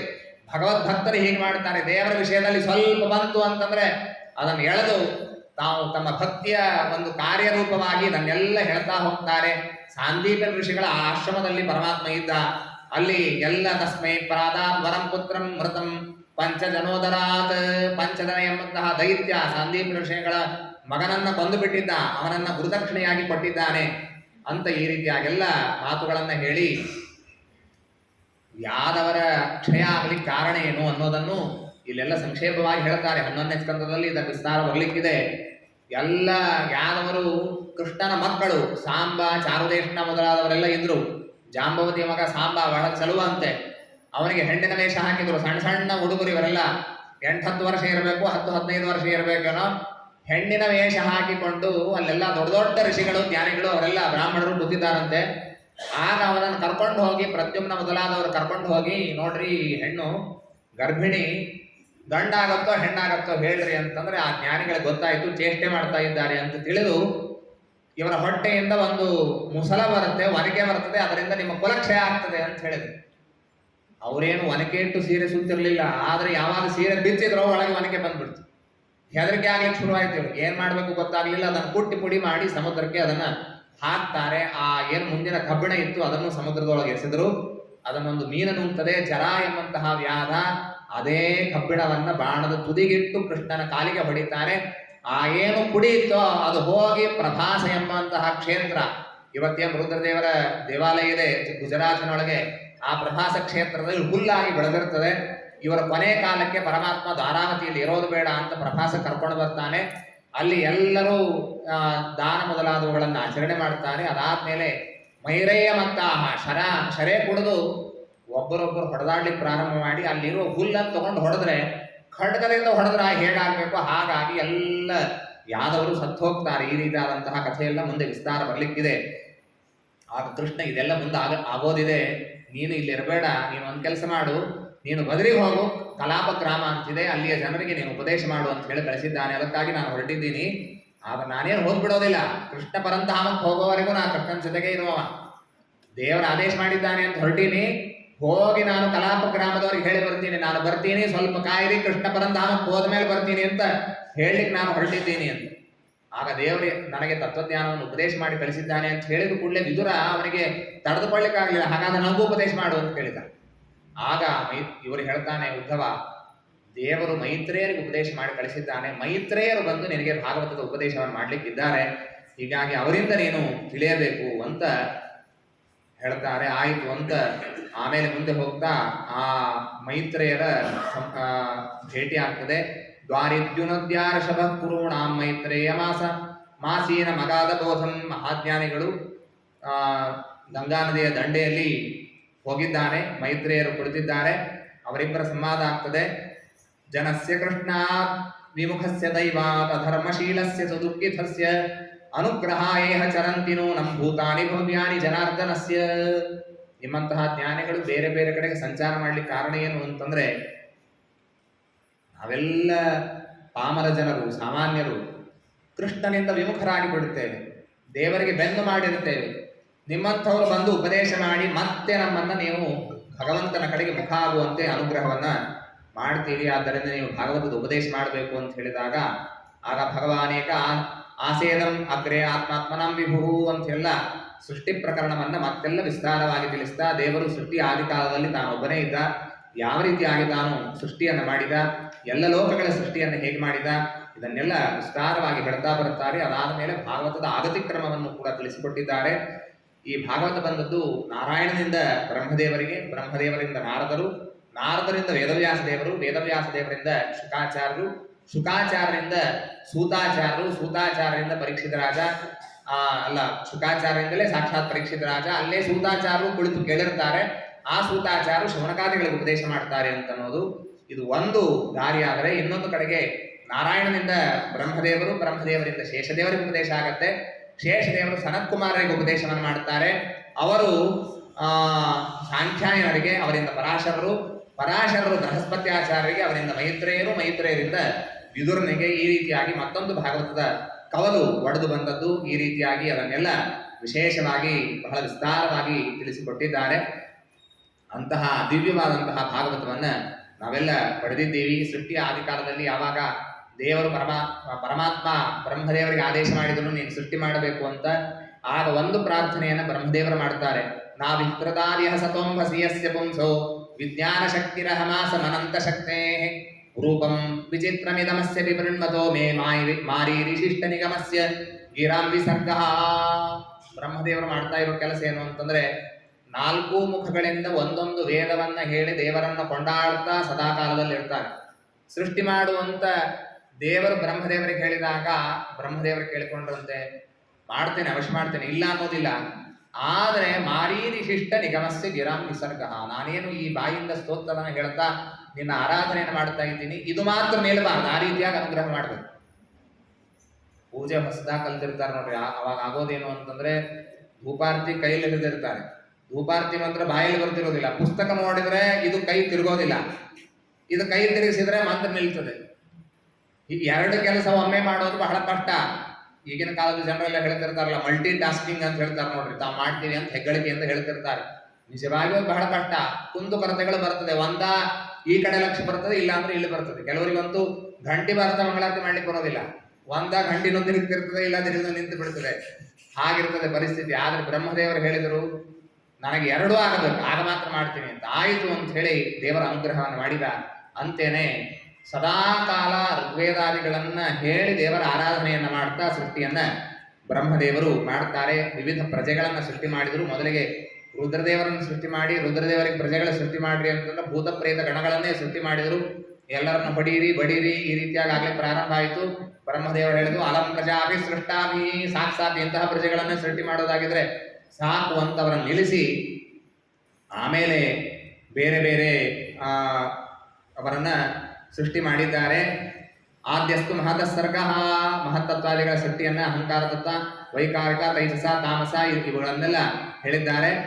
ಆಮೇಲೆ ಕಾಲದ ಸೃಷ್ಟಿ, ಇದರ ಬಗ್ಗೆ ಎಲ್ಲ ಬಹಳ ವಿಶೇಷವಾಗಿದೆ. ಇದನ್ನು ನಿಜವಾಗಿ ಪಾಠದ ಕ್ರಮದಲ್ಲಿ ತಿಳಿಬೇಕು. ಶ್ರೀಮದಾಚಾರ್ಯರ ಸೂಕ್ಷ್ಮತೆ ಎಲ್ಲಿಗೆ ಹೋಗ್ತದೆ ಅಂತ ನೋಡಬೇಕಾಗಿದ್ರೆ ಈ ಕಾಲದ ಸೃಷ್ಟಿಯ ಬಗ್ಗೆ ಭಾಗವತ ತಾತ್ಪರ್ಯವನ್ನು ಅವಶ್ಯವಾಗಿ ಅಧ್ಯಯನ ಮಾಡಬೇಕು. ಯಾವ ರೀತಿಯಾಗಿ ಕ್ಷಣದ ಗಣನೆಯನ್ನು ಮಾಡಬೇಕು ಅಂತ ಶ್ರೀಮದಾಚಾರ್ಯ ತಮ್ಮ ಗ್ರಂಥದಲ್ಲಿ ಹೇಳಿದ್ದಾರೆ. ಎಷ್ಟು ವರ್ಷ ಹಿಂದೆ? 800 ವರ್ಷದ ಹಿಂದೆ ಕಾಲದ ಗಣನೆ ಮಾಡುವ ರೀತಿ ಏನು ಇವತ್ತು ತೋರಿಸಿಬಿಡುತ್ತದೆ. ಮೊಬೈಲ್ನೊಳಗೆ ತೋರಿಸಿಬಿಡುತ್ತದೆ. ಸ್ಯಾಟಲೈಟ್ ಇಂದ ಸರಿಯಾಗಿ ಎಲ್ಲರ ಗಡಿಯಾರದಲ್ಲೂ ಸರಿಯಾದ ಒಂದೇ 7:10 ಆಗಿದೆ ಅಂತ ಬಂದ್ಬಿಡುತ್ತದೆ. ಆದರೆ ಆಗಿನ ಕಾಲಕ್ಕೆ ಕ್ಷಣದ ಗಣನೆಯನ್ನು ಹೇಗೆ ಮಾಡಬೇಕು, ಆ ತಾಮ್ರದ ಪಾತ್ರೆ ಹೇಗಿರಬೇಕು, ಕ್ಷಣಗಣನೆ ಮಾಡುವಂತಹ ತಾಮ್ರದ ಪಾತ್ರೆ ಹೇಗಿರಬೇಕು, ಅದಕ್ಕೆ ರಂಧ್ರ ಮಾಡುವಾಗ, ಅದಕ್ಕೆ ತೂತು ಹಾಕುವಾಗ ಬಂಗಾರದ ಕಡ್ಡಿ ಇರಬೇಕು, ಅದರ ಸಾಂದ್ರತೆ ಹೇಗಿರಬೇಕು, ಅದು ವೇಟ್ ಎಷ್ಟಿರಬೇಕು ಅನ್ನೋದನ್ನು ತಿಳಿಸಿದ್ದಾರೆ. ಅದರಲ್ಲಿ ನೀರು ಹಾಕಬೇಕು, ನೀರು ಇಷ್ಟು ಹನಿ ಬೀಳಬೇಕು, ಆ ನೀರು ಎಂಥದ್ದಿರಬೇಕು ಅಂತ ಹೇಳಿದ್ದಾರೆ. ಇವತ್ತು ನೀವೆಲ್ಲ ಅಂತೀರಿ pH ಲೆವೆಲ್ ಇಷ್ಟಿರಬೇಕು, ಅದು ಹಾಗೆ ಹೀಗೆ ಅಂತ. ಶ್ರೀಮದಾಚಾರ್ಯ ಹೇಳ್ತಾರೆ ಹಾರ್ಡ್ ವಾಟರ್ ಇರಬಾರ್ದು ಅಂತಂತಾರೆ ಶ್ರೀಮದಾಚಾರ್ಯ. ಯಾವಾಗ? 800 ವರ್ಷದ ಹಿಂದೆ. ಇದಕ್ಕೆ ಸರಿಯಾಗಿ ಗಣನೆ ಆಗಬೇಕಾಗಿದ್ರೆ ಅಲಕನಂದ ನೀರು ತಗೊಂಡು ಮಾಡ್ರಿ ಅಂತ ಹೇಳಿದ್ದಾರೆ ಶ್ರೀಮದಾಚಾರ್ಯ. ಗಂಗಾ ನದಿಯ ಶುದ್ಧ ನೀರನ್ನು ತೆಗೆದುಕೊಂಡು ಈ ಕ್ಷಣಗಣನೆ ಮಾಡಬೇಕು. ನೀರು ಅಕಸ್ಮಾತ್ತಾಗಿ ಸ್ವಲ್ಪ ಹಾರಡಿತ್ತು ಅಂದ್ರೆ ಸರಿಯಾಗಿ ಹನಿ ಬೀಳುವುದಿಲ್ಲ, ಕ್ಷಣಗಣನೆ ಮಾಡ್ಲಿಕ್ಕೆ ಬರುವುದಿಲ್ಲ ಅಂತ ಹೇಳ್ತಾರೆ. ನಾನು ಬಹಳ ವಿಸ್ತಾರವಾಗಿ ಹೋಗೋದಿಲ್ಲ. ಇಷ್ಟು ಅದ್ಭುತವಾಗಿ ಶ್ರೀಮದಾಚಾರ್ಯರು ಕಾಲದ ಗಣನೆಯ ಬಗ್ಗೆ ಎಲ್ಲ ತಿಳಿಸಿಕೊಟ್ಟಿದ್ದಾರೆ. ಅದನ್ನೆಲ್ಲ ಸೃಷ್ಟಿ ಮಾಡಿದ್ದನ್ನ ಆಮೇಲೆ ರುದ್ರದೇವರ ಸೃಷ್ಟಿ ಇದಾದ ಮೇಲೆ ಬರ್ತದೆ. ಅದಾದ್ಮೇಲೆ ಅವರು ಭೂತ ಪ್ರೇತ ಗಣಗಳನ್ನ ಸೃಷ್ಟಿ ಮಾಡಿದ್ರು. ಅದ ಸಾಕು ಅಂತ ಹೇಳಿ ಆಮೇಲೆ ಮರೀಚಿ, ಅತ್ರಿ, ಅಂಗಿರಸ, ಪುಲಸ್ತ್ಯ, ಪುಲಹ, ಕರ್ತು, ಭೃಗು, ವಸಿಷ್ಠ, ದಕ್ಷ, ದಶಮಸ್ತತ್ತ ನಾರದ, ತಮ್ಮ ತೊಡೆಯಿಂದ ನಾರದ ಋಷಿಗಳು ಹುಟ್ಟಿದ್ದಾರೆ. ಒಂದೊಂದು ಅಂಗದಿಂದ ಒಬ್ಬೊಬ್ಬರು ಹುಟ್ಟಿದ್ದಾರೆ. ಕರ್ದಮ ಋಷಿಗಳು ಛಾಯಾದಿಂದ ಹುಟ್ಟಿದ್ರು. ಆಮೇಲೆ ನಾಭಿಯಿಂದ ಕುಲಹ ಋಷಿಗಳು ಹುಟ್ಟಿದ್ದಾರೆ, ಪ್ರಜಾಪತಿಗಳು ಹುಟ್ಟಿದ್ದಾರೆ. ಹೀಗೆ ಎಲ್ಲರೂ ಹುಟ್ಟಿ ಬಂದರು ಅಂತ ಅನ್ನೋದನ್ನು ಹೇಳ್ತಾರೆ. ನಾನಾ ವೇದಗಳು, ಆಯುರ್ವೇದ, ಧನುರ್ವೇದ, ಗಂಧರ್ವ ವಿದ್ಯಾ, ಸಪ್ತ ಸ್ವರಗಳು, ಇದೆಲ್ಲವನ್ನು ಕೂಡ ಬ್ರಹ್ಮದೇವರು ಸೃಷ್ಟಿಯನ್ನ ಮಾಡಿದ್ದಾರೆ. ಆಮೇಲೆ ಸ್ವಯಂಭುವ ಮನು ಹುಟ್ಟಿದ್ದಾರೆ, ಬ್ರಹ್ಮದೇವರ ಮಗ. ಬ್ರಹ್ಮದೇವರಿಗೆ ಹೆಸರು ಕ ಅಂತ. ಅವರ ದೇಹ 2 ತುಂಡಾಯಿತಂತೆ, ಅದಕ್ಕೆ ಕಾಯ ಅಂತ ಹೆಸರು ಬಂತು. ಒಂದು ಅವನು ಸ್ವಯಂಭುವ ಮನುವಾದ, ಮತ್ತೊಂದು ಶತರೂಪ ಅವನ ಮಡದಿ. ಅವರಿಗೆ ಮಕ್ಕಳು ಹುಟ್ಟಿದ್ದಾರೆ. ಶತರೂಪನಲ್ಲಿ ಪ್ರಿಯವರ್ತ, ಉತ್ತಾನಪಾದ ಎಂಬಂತಹ 2 ಗಂಡು ಮಕ್ಕಳು, ಆಪೂತಿ, ದೇವಭೂತಿ, ಪ್ರಸೂತಿ ಎಂಬಂತಹ 3 ಜನ ಹೆಣ್ಣು ಮಕ್ಕಳು ಇವರು ಹುಟ್ಟಿ ಬಂದಿದ್ದಾರೆ ಎಂಬುದಾಗಿ ತಿಳಿಸಿಕೊಡ್ತಾರೆ. ಸ್ವಯಂಭುವ ಮನುವಿಗೆ ರಾಜ್ಯ ಆಳಬೇಕು ಅಂದ್ರೆ ಭೂಮಿ ನೀರಿನಲ್ಲಿ ಮುಳುಗಿ ಹೋಗಿತ್ತು. ಆಗ ಸ್ವಯಂ ಕ್ರೋಡ ರೂಪದಿಂದ, ವರಾಹ ರೂಪದಿಂದ ಪರಮಾತ್ಮ ಬಂದು ಅದನ್ನು ಎತ್ತಿಕೊಡುತ್ತಾನೆ. ಜಿತಂತೆ ಜಿತಯಜ್ಞ ಭಾವನತ್ರೈತಂತೆ ಸ್ವಾಂ ಪರಿಧುನ್ವತೆ ನಮಃ ಎಲ್ಲೋ ಮಗರ್ತೇಶು ನಿರಿಲ್ಯೋರಬ್ಧಯಸ್ತಸ್ಮೈ ನಮಃ ಕಾರಣ ಸೂಕರಾಯತೆ ಅಂತ ಹೇಳಿ ಆ ಪರಮಾತ್ಮನ ಸ್ತೋತ್ರವನ್ನೆಲ್ಲ ಮಾಡಿದ್ದಾರೆ. ಅದಾದ ಮೇಲೆ ಈ ಪರಮಾತ್ಮನೇ ಹಿರಣ್ಯಾಕ್ಷನನ್ನು ಕೊಂದದ್ದು ಅಂತನೂ ಉಲ್ಲೇಖ ಬರುತ್ತದೆ. ಹಾಗಾದ್ರೆ ಹಿರಣ್ಯಾಕ್ಷ ಹೇಗೆ ಬಂದ ಇತ್ಯಾದಿ ಕಥೆಯೆಲ್ಲ ಬರ್ತಾ ಇರುವಾಗ ಪರಮಾತ್ಮ ಈ ಜಯ ವಿಜಯರಿಗೆ ಆದಂತಹ ಶಾಪ, ಸನಕಾದಿಗಳು ಅವರು ವೈಕುಂಠ ಲೋಕಕ್ಕೆ ಪ್ರವೇಶ ಮಾಡ್ತಾ ಇರುವಾಗ ಜಯ ವಿಜಯರು ತಡೀತಾರೆ. ಯಾಕೆ ಅಂದ್ರೆ ಇವರ ವಯಸ್ಸು ಬಹಳ ಸಣ್ಣದು, 5 ವಯಸ್ಸಿನ ಬಾಲಕರು ಎಷ್ಟಿರಬೇಕು ಅಷ್ಟೇ ಇರ್ತಾರೆ. ಅವರು ಪರ್ಮನೆಂಟ್ ಆಗಿ ಅದೇ ಹೈಟ್ನಲ್ಲಿ ಇರುವವರು. ಹೀಗಾಗಿ ಅವ್ರು ನೋಡಿ ಸಣ್ಣ ಮಕ್ಕಳು ಇರಬೇಕು, ಇಲ್ಲ ಬರಬೇಡ್ರಿ ಅಂತ ಹೇಳಿದ್ದಕ್ಕೆ ಅವ್ರ ಮಹಾಜ್ಞಾನಿಗಳು ಶಾಪ ಕೊಟ್ಟರು, ಹೋಗಿ ನೀವು ದೈತ್ಯರಾಗಿ ಹುಟ್ಟ್ರಿ ಅಂತ. ಈ ರೀತಿಯಾಗಿ 1ನೇ ಜನ್ಮದಲ್ಲಿ ಹಿರಣ್ಯಾಕ್ಷ ಹಿರಣ್ಯಕಷ್ಟುವಾಗಿ ಹುಟ್ಟುತ್ತಾ ಇದ್ದಾರೆ. ಅದಕ್ಕೆ ಇನ್ನೊಂದು ಕಾರಣ ಹೇಳುವಾಗ, ದಿತಿದೇವಿ ಕಶ್ಯಪರನ್ನ ಸಂಧ್ಯಾಕಾಲದಲ್ಲಿ ತಾನು ಸಂಘ ಮಾಡಬೇಕು ಅಂತ ಬಯಸ್ತಾಳೆ. ಕಶ್ಯಪರು ಎಷ್ಟು ನಿವಾರಣೆ ಮಾಡಿದ್ರು ಕೇಳೋದಿಲ್ಲ. ಆಗ ಆ ಸಂಘ ಮಾಡಿದಾಗ ಅವರು ಶಾಪ ಕೊಡ್ತಾರೆ, ಇದು ಘೋರವಾದಂತಹ ಕಾಲ, ಹುಟ್ಟುವ ಮಗ ಲೋಕಕಂಟಕನಾಗಿ ಹುಟ್ಟುತ್ತಾನೆ, ಎಲ್ಲರಿಗೆ ಪೀಡೆಯನ್ನು ಕೊಡ್ತಾನೆ, 2 ಮಕ್ಕಳು ಹಾಗೆ ಹುಟ್ಟುತ್ತಾರೆ ಅಂತ ಹೇಳಿದ್ರು. ಬಹಳ ವ್ಯಥೆ ಆಯಿತು. ಕೊನೆಗೆ ದೇವರೇ ತದಾ ವಿಶ್ವೇಶ್ವರ ಕ್ರುದ್ಧೋ ಭಗವಾನ್ ಲೋಕ ಭಾವನಃ, ದೇವರೇ ಸಿಟ್ಟಿಗೆದ್ದು ನಿನ್ನ ಮಕ್ಕಳನ್ನು ಕೊಲ್ತಾನೆ ಅಂತ ಹೇಳಿಬಿಟ್ರು. ಬಹಳ ಸಂಕಟ ಆಯ್ತು. ಇನ್ನು ಮಗುವೇ ಹುಟ್ಟಿಲ್ಲ, ಹುಟ್ಟುವ ಮಗು ಸತ್ತು ಹೋಗ್ತದೆ ಅಂತ ಕೇಳಿ ಬಹಳ ಸಂಕಟ ಆಯ್ತು. ದಯಮಾಡಿ ಕ್ಷಮ ಮಾಡಬೇಕು ಅಂತ ದಿದಿಲಿ ದೇವಿ ಕೇಳಿದ್ದಕ್ಕೆ ಕ್ಷಮಾಗಿಮ ಏನಿಲ್ಲ ಆಯ್ತು. ಆದರೂ ಕೂಡ ಮಕ್ಕಳು ಹೀಗೆ ಹುಟ್ಟಿದ್ರು. ಮೊಮ್ಮಗ ಒಬ್ಬ ಪ್ರಹ್ಲಾದರಾಜರು ಹುಟ್ಟುತ್ತಾರೆ, ಒಳ್ಳೆ ಮೊಮ್ಮಗ ಹುಟ್ಟುತ್ತಾನೆ ಅಂತ ಹೇಳಿದ್ರಂತೆ. ಆಯ್ತು ಅಂತ. ಆಮೇಲೆ ಎಷ್ಟು ವರ್ಷ ಆದ್ರೂ ಗರ್ಭ ಪ್ರಸವ ಆಗ್ತಾ ಇಲ್ಲ. ಯಾಕೆ ಅಂದ್ರೆ ದಿತಿದೇವಿ ಹಿಡಿದು ನಿಲ್ಲಿಸಿದ್ದಾಳೆ, ಹುಟ್ಟಿದ್ರೆ ದೇವ ಸಾಯಿಸ್ತಾನೆ ಅಂತ. ಅಂತೂ ಕೊನೆಗೆ ಮನಸಾಮೇ ಸುತಾಯುಷ್ಮತ ಪೂರ್ವಮ್ಮೆ ಸನಕಾದಯ, ಆಮೇಲೆ ಹುಟ್ಟಿದ್ದಾನೆ. ಯನ್ನ ವ್ರಜಂತ್ಯಗಭಿದೋ ರಚನಾನುವಾದ ಶೃಣ್ವಂತಿ ಎನ್ನ ವಿಷಯ ಕಥಾಮತಜ್ಞೇ ಯಾಸ್ತು ಶ್ರುತಾ ಹತ ಭಗೈರ್ಭಿರಾತ್ಯವೇದ್ಯಾಃ ತಾಂತಾಂಶಪಂತ್ಯ ಅಶರಣೇಶು ತಮಸ್ಸು ಹಂತ. ಭಗವಂತನ ಕಥಾಶ್ರವಣವನ್ನು ಸದಾ ಕಾಲದಲ್ಲಿ ಮಾಡ್ತಾ ಇರಬೇಕು. ಯಾರು ದೇವರ ಕಥಾಶ್ರವಣವನ್ನು ಮಾಡೋದಿಲ್ಲ, ಕುಕಥಾ ಕೆಟ್ಟ ಕಥೆಗಳನ್ನೇ ಕೇಳ್ತಾರೆ, ಮತಿಗ್ರಹೀಹಿ ಬುದ್ಧಿ ಭ್ರಷ್ಟ ಮಾಡುವಂತಹ ಕಥೆಗಳು, ಅವರು ಉತ್ತಮವಾದಂತಹ ಲೋಕಗಳನ್ನು ಹೊಂದುವುದಿಲ್ಲ ಅಂತ ಹೇಳಿದ್ದಾರೆ. ಆ ಪರಮಾತ್ಮ ಈ ಹಿರಣ್ಯಾಕ್ಷನ ಸಂಹಾರವನ್ನ ಮಾಡಿದ ಕಥೆಯನ್ನು ಕೂಡ ತಿಳಿಸಿಕೊಟ್ಟಿದ್ದಾರೆ. ಇವರು ಯಾರೂ ಅಲ್ಲ, ಸಾಕ್ಷಾತ್ ಪರಮಾತ್ಮನ ಪಾರ್ಷದರು, ಜಯ ವಿಜಯರು ಅಂತ ಇವರ ಹೆಸರು. ಇವರ ಯುದ್ಧವನ್ನೆಲ್ಲ, ಹಿರಣ್ಯಾಕ್ಷನ ಯುದ್ಧ ಬಹಳ ವಿಸ್ತಾರವಾಗಿ 3-4 ಅಧ್ಯಾಯಗಳಲ್ಲಿ ಯುದ್ಧದ ಪ್ರಸಂಗವನ್ನೆಲ್ಲ ಹೇಳ್ತಾರೆ. ಅದಾದ್ಮೇಲೆ ಸೃಷ್ಟಿಯ ಭಾಗವನ್ನ ಮತ್ತೆ ಹೇಳ್ತಾ ಇರುವಾಗ, ಸ್ವಯಂಭುವಸ್ಯ ಮನೋಹೋ ವಂಶ ಪರಮ ಸಮ್ಮತಃ ಕಥ್ಯತಾಂ ಭಗವಾನ್ಯತ್ರ ಮೈಥುನೇನೇ ಧಿರೇ ಪ್ರಜಾಃ. ವಿದುರ ಮೈತ್ರೇಯರು ಕೇಳುವಾಗ ಸ್ವಯಂಭುವ ಮನುವಿನ ಕಥೆಯನ್ನು ಹೇಳಬೇಕು ಅಂತ ಹೇಳಿದಾಗ, ದೇವಭೂತಿ ಎಂಬಂತಹ ಮಗಳನ್ನ ಕರ್ದಮ ಪ್ರಜಾಪತಿಗಳಿಗೆ ಕೊಟ್ಟು ಮದುವೆ ಮಾಡಿಕೊಂಡಿದ್ದಾನೆ. ಕರ್ದಮ ಪ್ರಜಾಪತಿಗಳು ನೋಡ್ರಿ, ಹೆಣ್ಣು ಕೊಡ್ತೀನಿ ಅಂತ ಬಂದ್ರೆ ಕರ್ದಮ ಪ್ರಜಾಪತಿಗಳು ಹೇಳಿದ್ರು, ನಂದೊಂದು ನಿಯಮ ಇದೆ, ಮಗು ಆಯಿತು ಅಂದ್ರೆ ನಾನು ನಿಮ್ಮ ಮಗಳನ್ನ ಬಿಟ್ಟು ಹೋಗೋನ್ನ, ಒಪ್ಪಿಗೆ ಇದ್ರೆ ಮಾಡಿಕೊಡ್ರಿ, ಇಲ್ಲಾರು ಬಿಡ್ತೀನಿ ಅಂತ ಹೇಳ್ತಾರೆ. ಆದರೂ ಮಾಡಿಕೊಟ್ಟಿದ್ದಾರೆ. ಇದೇ ಕರ್ದಮ ಪ್ರಜಾಪತಿಗಳಿಂದ ಆ ದೇವಹೂತಿಯಲ್ಲಿ ಸಾಕ್ಷಾತ್ ಕಪಿಲನಾಮಕ ಪರಮಾತ್ಮನ ಅವತಾರ ಆಗಲಿಕ್ಕಿದೆ. ಇವಳು ಮದುವೆ ಆದಮೇಲೆ ಆ ಕರ್ದಮನ ವಿಶಿಷ್ಟವಾದ ಸೇವೆಯನ್ನು ಮಾಡಿದಂತೆ ಇವರು ಬಹಳ ದೊಡ್ಡ ತಪಸ್ಸನ್ನು ಮಾಡಿ ಪರಮಾತ್ಮನನ್ನು ಅಲಿಸಿಕೊಂಡಂತಹ ಮಹಾಜ್ಞಾನಿಗಳು ಕರ್ದಮ ಪ್ರಜಾಪತಿಗಳು. ಪತಿಮನ್ ಇಂಗಿತ ಕೋವಿದ, ಹೆಂಡತಿ ಹೇಗಿರ್ಬೇಕು ನೋಡ್ರಿ. ಅವರು ಹೇಳೋ ಕಾರಣ ಇಲ್ಲಂತೆ ಇಂಥದ್ದು ಮಾಡು ಅಂತ.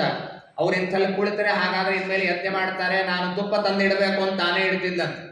ಅವರ ಮನಸ್ಸಿನ ಅಭಿಪ್ರಾಯವನ್ನ ತಿಳಿದುಕೊಂಡು ಅವರ ಬಾಯಿಂದ ಶಬ್ದ ಬರೋ ಮೊದಲೇ ಸೇವೆಯನ್ನು ಮಾಡುವವಳು.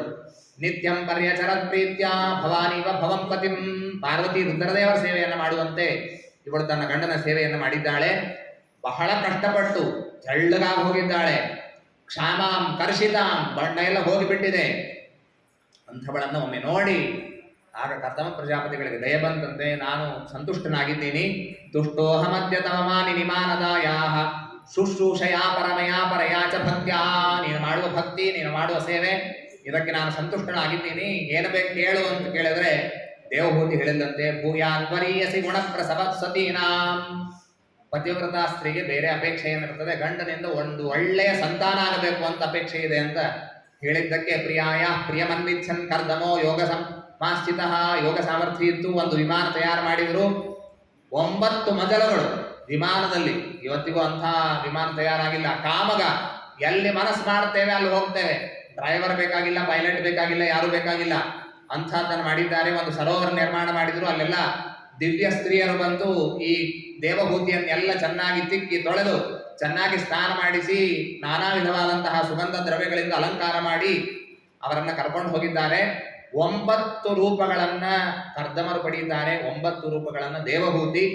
9 ಮಜಲಗಳಲ್ಲಿ 9 ರೂಪದಿಂದ ಅವರು ಹೋದದ್ದು ಎಲ್ಲಿ, ಇಲ್ಲೇ ಶಿಮ್ಲಾಕ್ಕೆ ಹೋಗ್ಲಿಲ್ಲ. ಅವರು ವೈಭ್ರಾಜಕೆ ಸುರಮನೆ, ದೇವತೆಗಳ ಅಡ್ಡಾಡುವ ಜಾಗಕ್ಕೆ ಹೋಗಿದ್ದಾರೆ.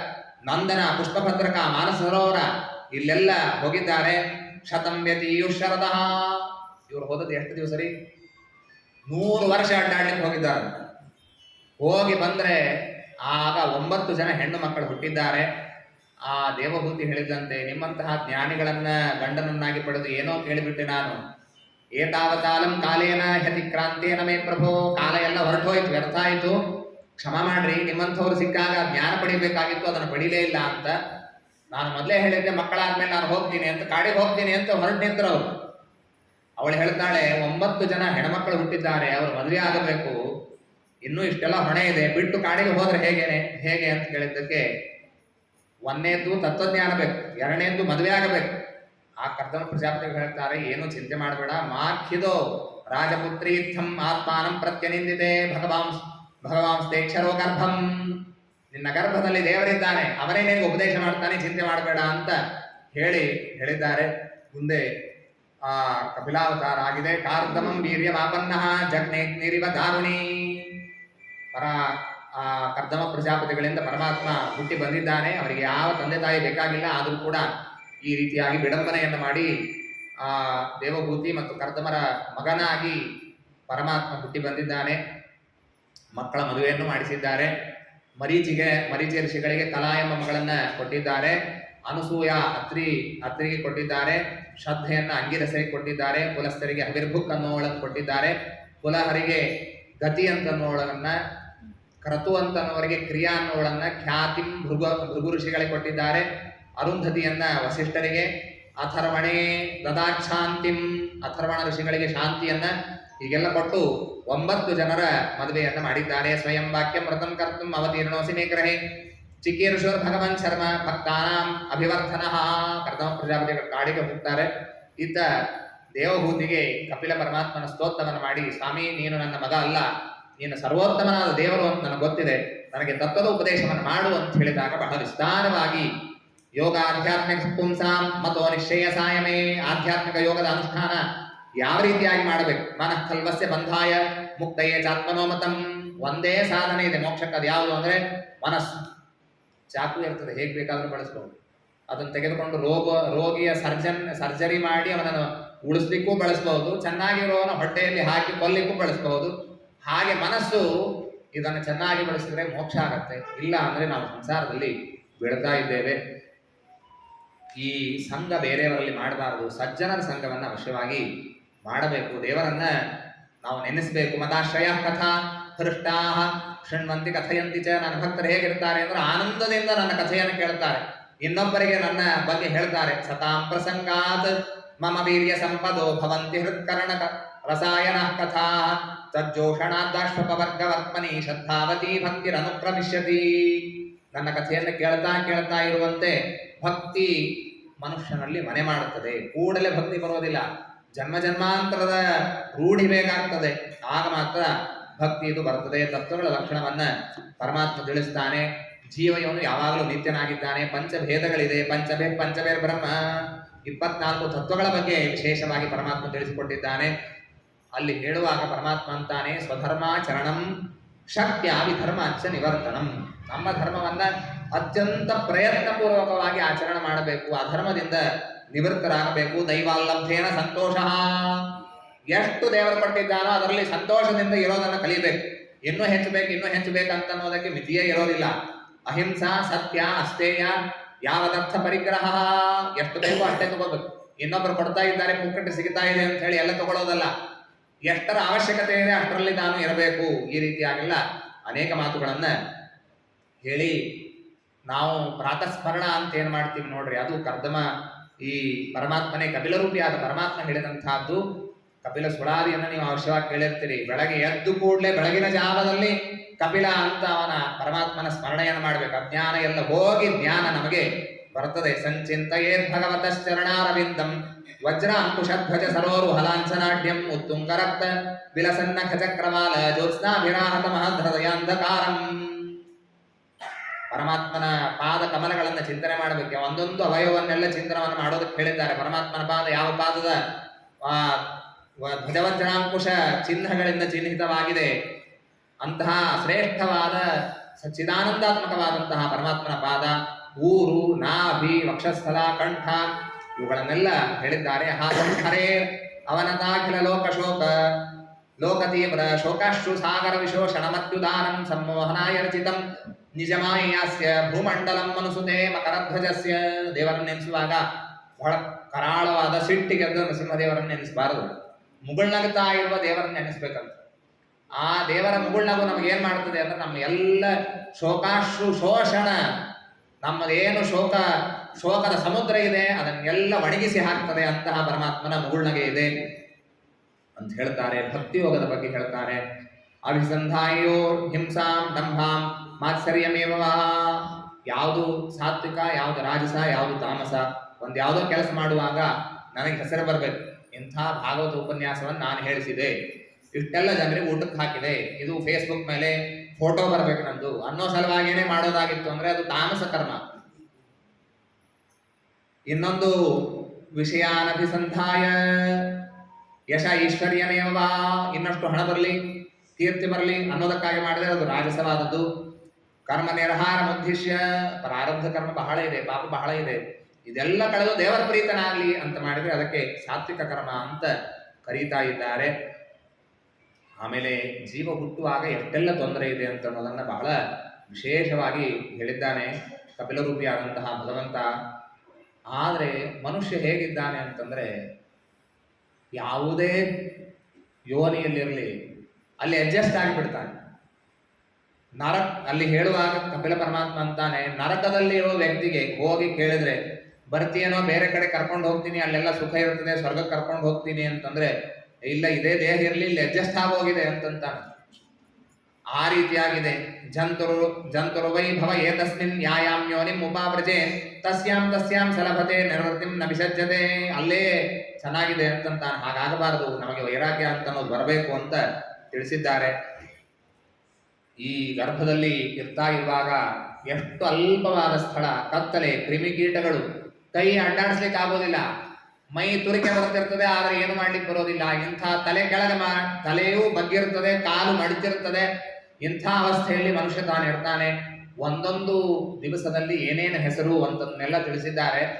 ಅಂಥದ್ದಿದ್ದು ಅಲ್ಲಿ ಇರ್ತಾ ಇರುವಾಗ ಮನುಷ್ಯ ಅನ್ಕೊಳ್ತಾನಂತೆ, ಇಲ್ಲಿ ಬಹಳ ಕಷ್ಟ ಇದೆ ಗರ್ಭದಲ್ಲಿ ಇರೋದು, ನಾನು ಒಮ್ಮೆ ಗರ್ಭದಿಂದ ಹೊರಗೆ ಬಿದ್ದೆ ಅಂದ್ರೆ ಇನ್ಮೇಲೆ ನಾನು ಸರಿಯಾಗಿ ಧರ್ಮಾಚರಣೆ ಮಾಡಿ ಮತ್ತೆ ತಾಯಿಯ ಉದರದಲ್ಲಿ ಪ್ರವೇಶ ಆಗದೇ ಇದ್ದಂತೆ ಮಾಡ್ತೀನಿ ಅಂತ ಅನ್ಕೊಳ್ತಾನಂತೆ. ಹುಟ್ಟಿದ ಮೇಲೆ ಮತ್ತೆಲ್ಲ ಮರ್ತು ಹೋಗ್ತದೆ, ಮತ್ತೆ ಸಂಸಾರದಲ್ಲೇ ಬೀಳ್ತಾನೆ, ನಾನಾ ವಿಧವಾಗಿ ಬೆಳೀತಾನೆ, ಕೆಲಸ ಮಾಡ್ತಾನೆ, ಕುಟುಂಬ ಭರಣವನ್ನು ಮಾಡ್ತಾನೆ, ನೌಕರಿ ಮಾಡ್ತಾನೆ, 60ನೇ ವರ್ಷಕ್ಕೆ ರಿಟೈರ್ ಆಗತ್ತೆ.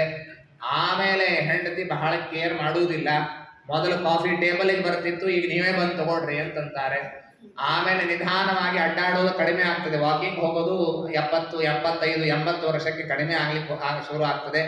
ಮಾತು ಕಡಿಮೆ ಆಗ್ತದೆ, ಆಹಾರ ತೆಗೆದುಕೊಳ್ಳೋದು ಕಡಿಮೆ ಆಗುತ್ತೆ, ಮಾತನಾಡ್ಲಿಕ್ಕೆ ತೊಂದರೆ ಆಗ್ಲಿಕ್ಕೆ ಪ್ರಾರಂಭ ಆಗ್ತದೆ, ಕಫ ಬರ್ತದೆ, ಶ್ವಾಸ ನಿರೋಧ ಆಗ್ತದೆ. ಎಲ್ಲ ಜನರು ಭೇಟಿಗೆ ಬರ್ತಾರೆ, ಗುರ್ತು ಹಿಡಿತೀರಾ ಅಂತ. ಇವನಿಗೆ ಗುರ್ತು ಸಿಗ್ತಿರ್ತದೋ ಬಿಡ್ತಿರ್ತದೋ ಗೊತ್ತಿಲ್ಲ, ಅವ್ರ ಮಕ್ಕಳು ಮೊಮ್ಮಕ್ಕಳು ಅವರೇ ಹೇಳ್ತಿರ್ತಾರೆ, ಅವ್ರಿಗೆಲ್ಲ ಗುರ್ತು ಸಿಗುತ್ತಿದ್ರಿ ಆದ್ರೆ ಮಾತಾಡ್ಲಿಕ್ಕೆ ಆಗೋದಿಲ್ಲ. ಈ ಒಂದು ಅವಸ್ಥೆ ಅವನಿಗೆ ಬಂದು ಹೋಗ್ತದೆ.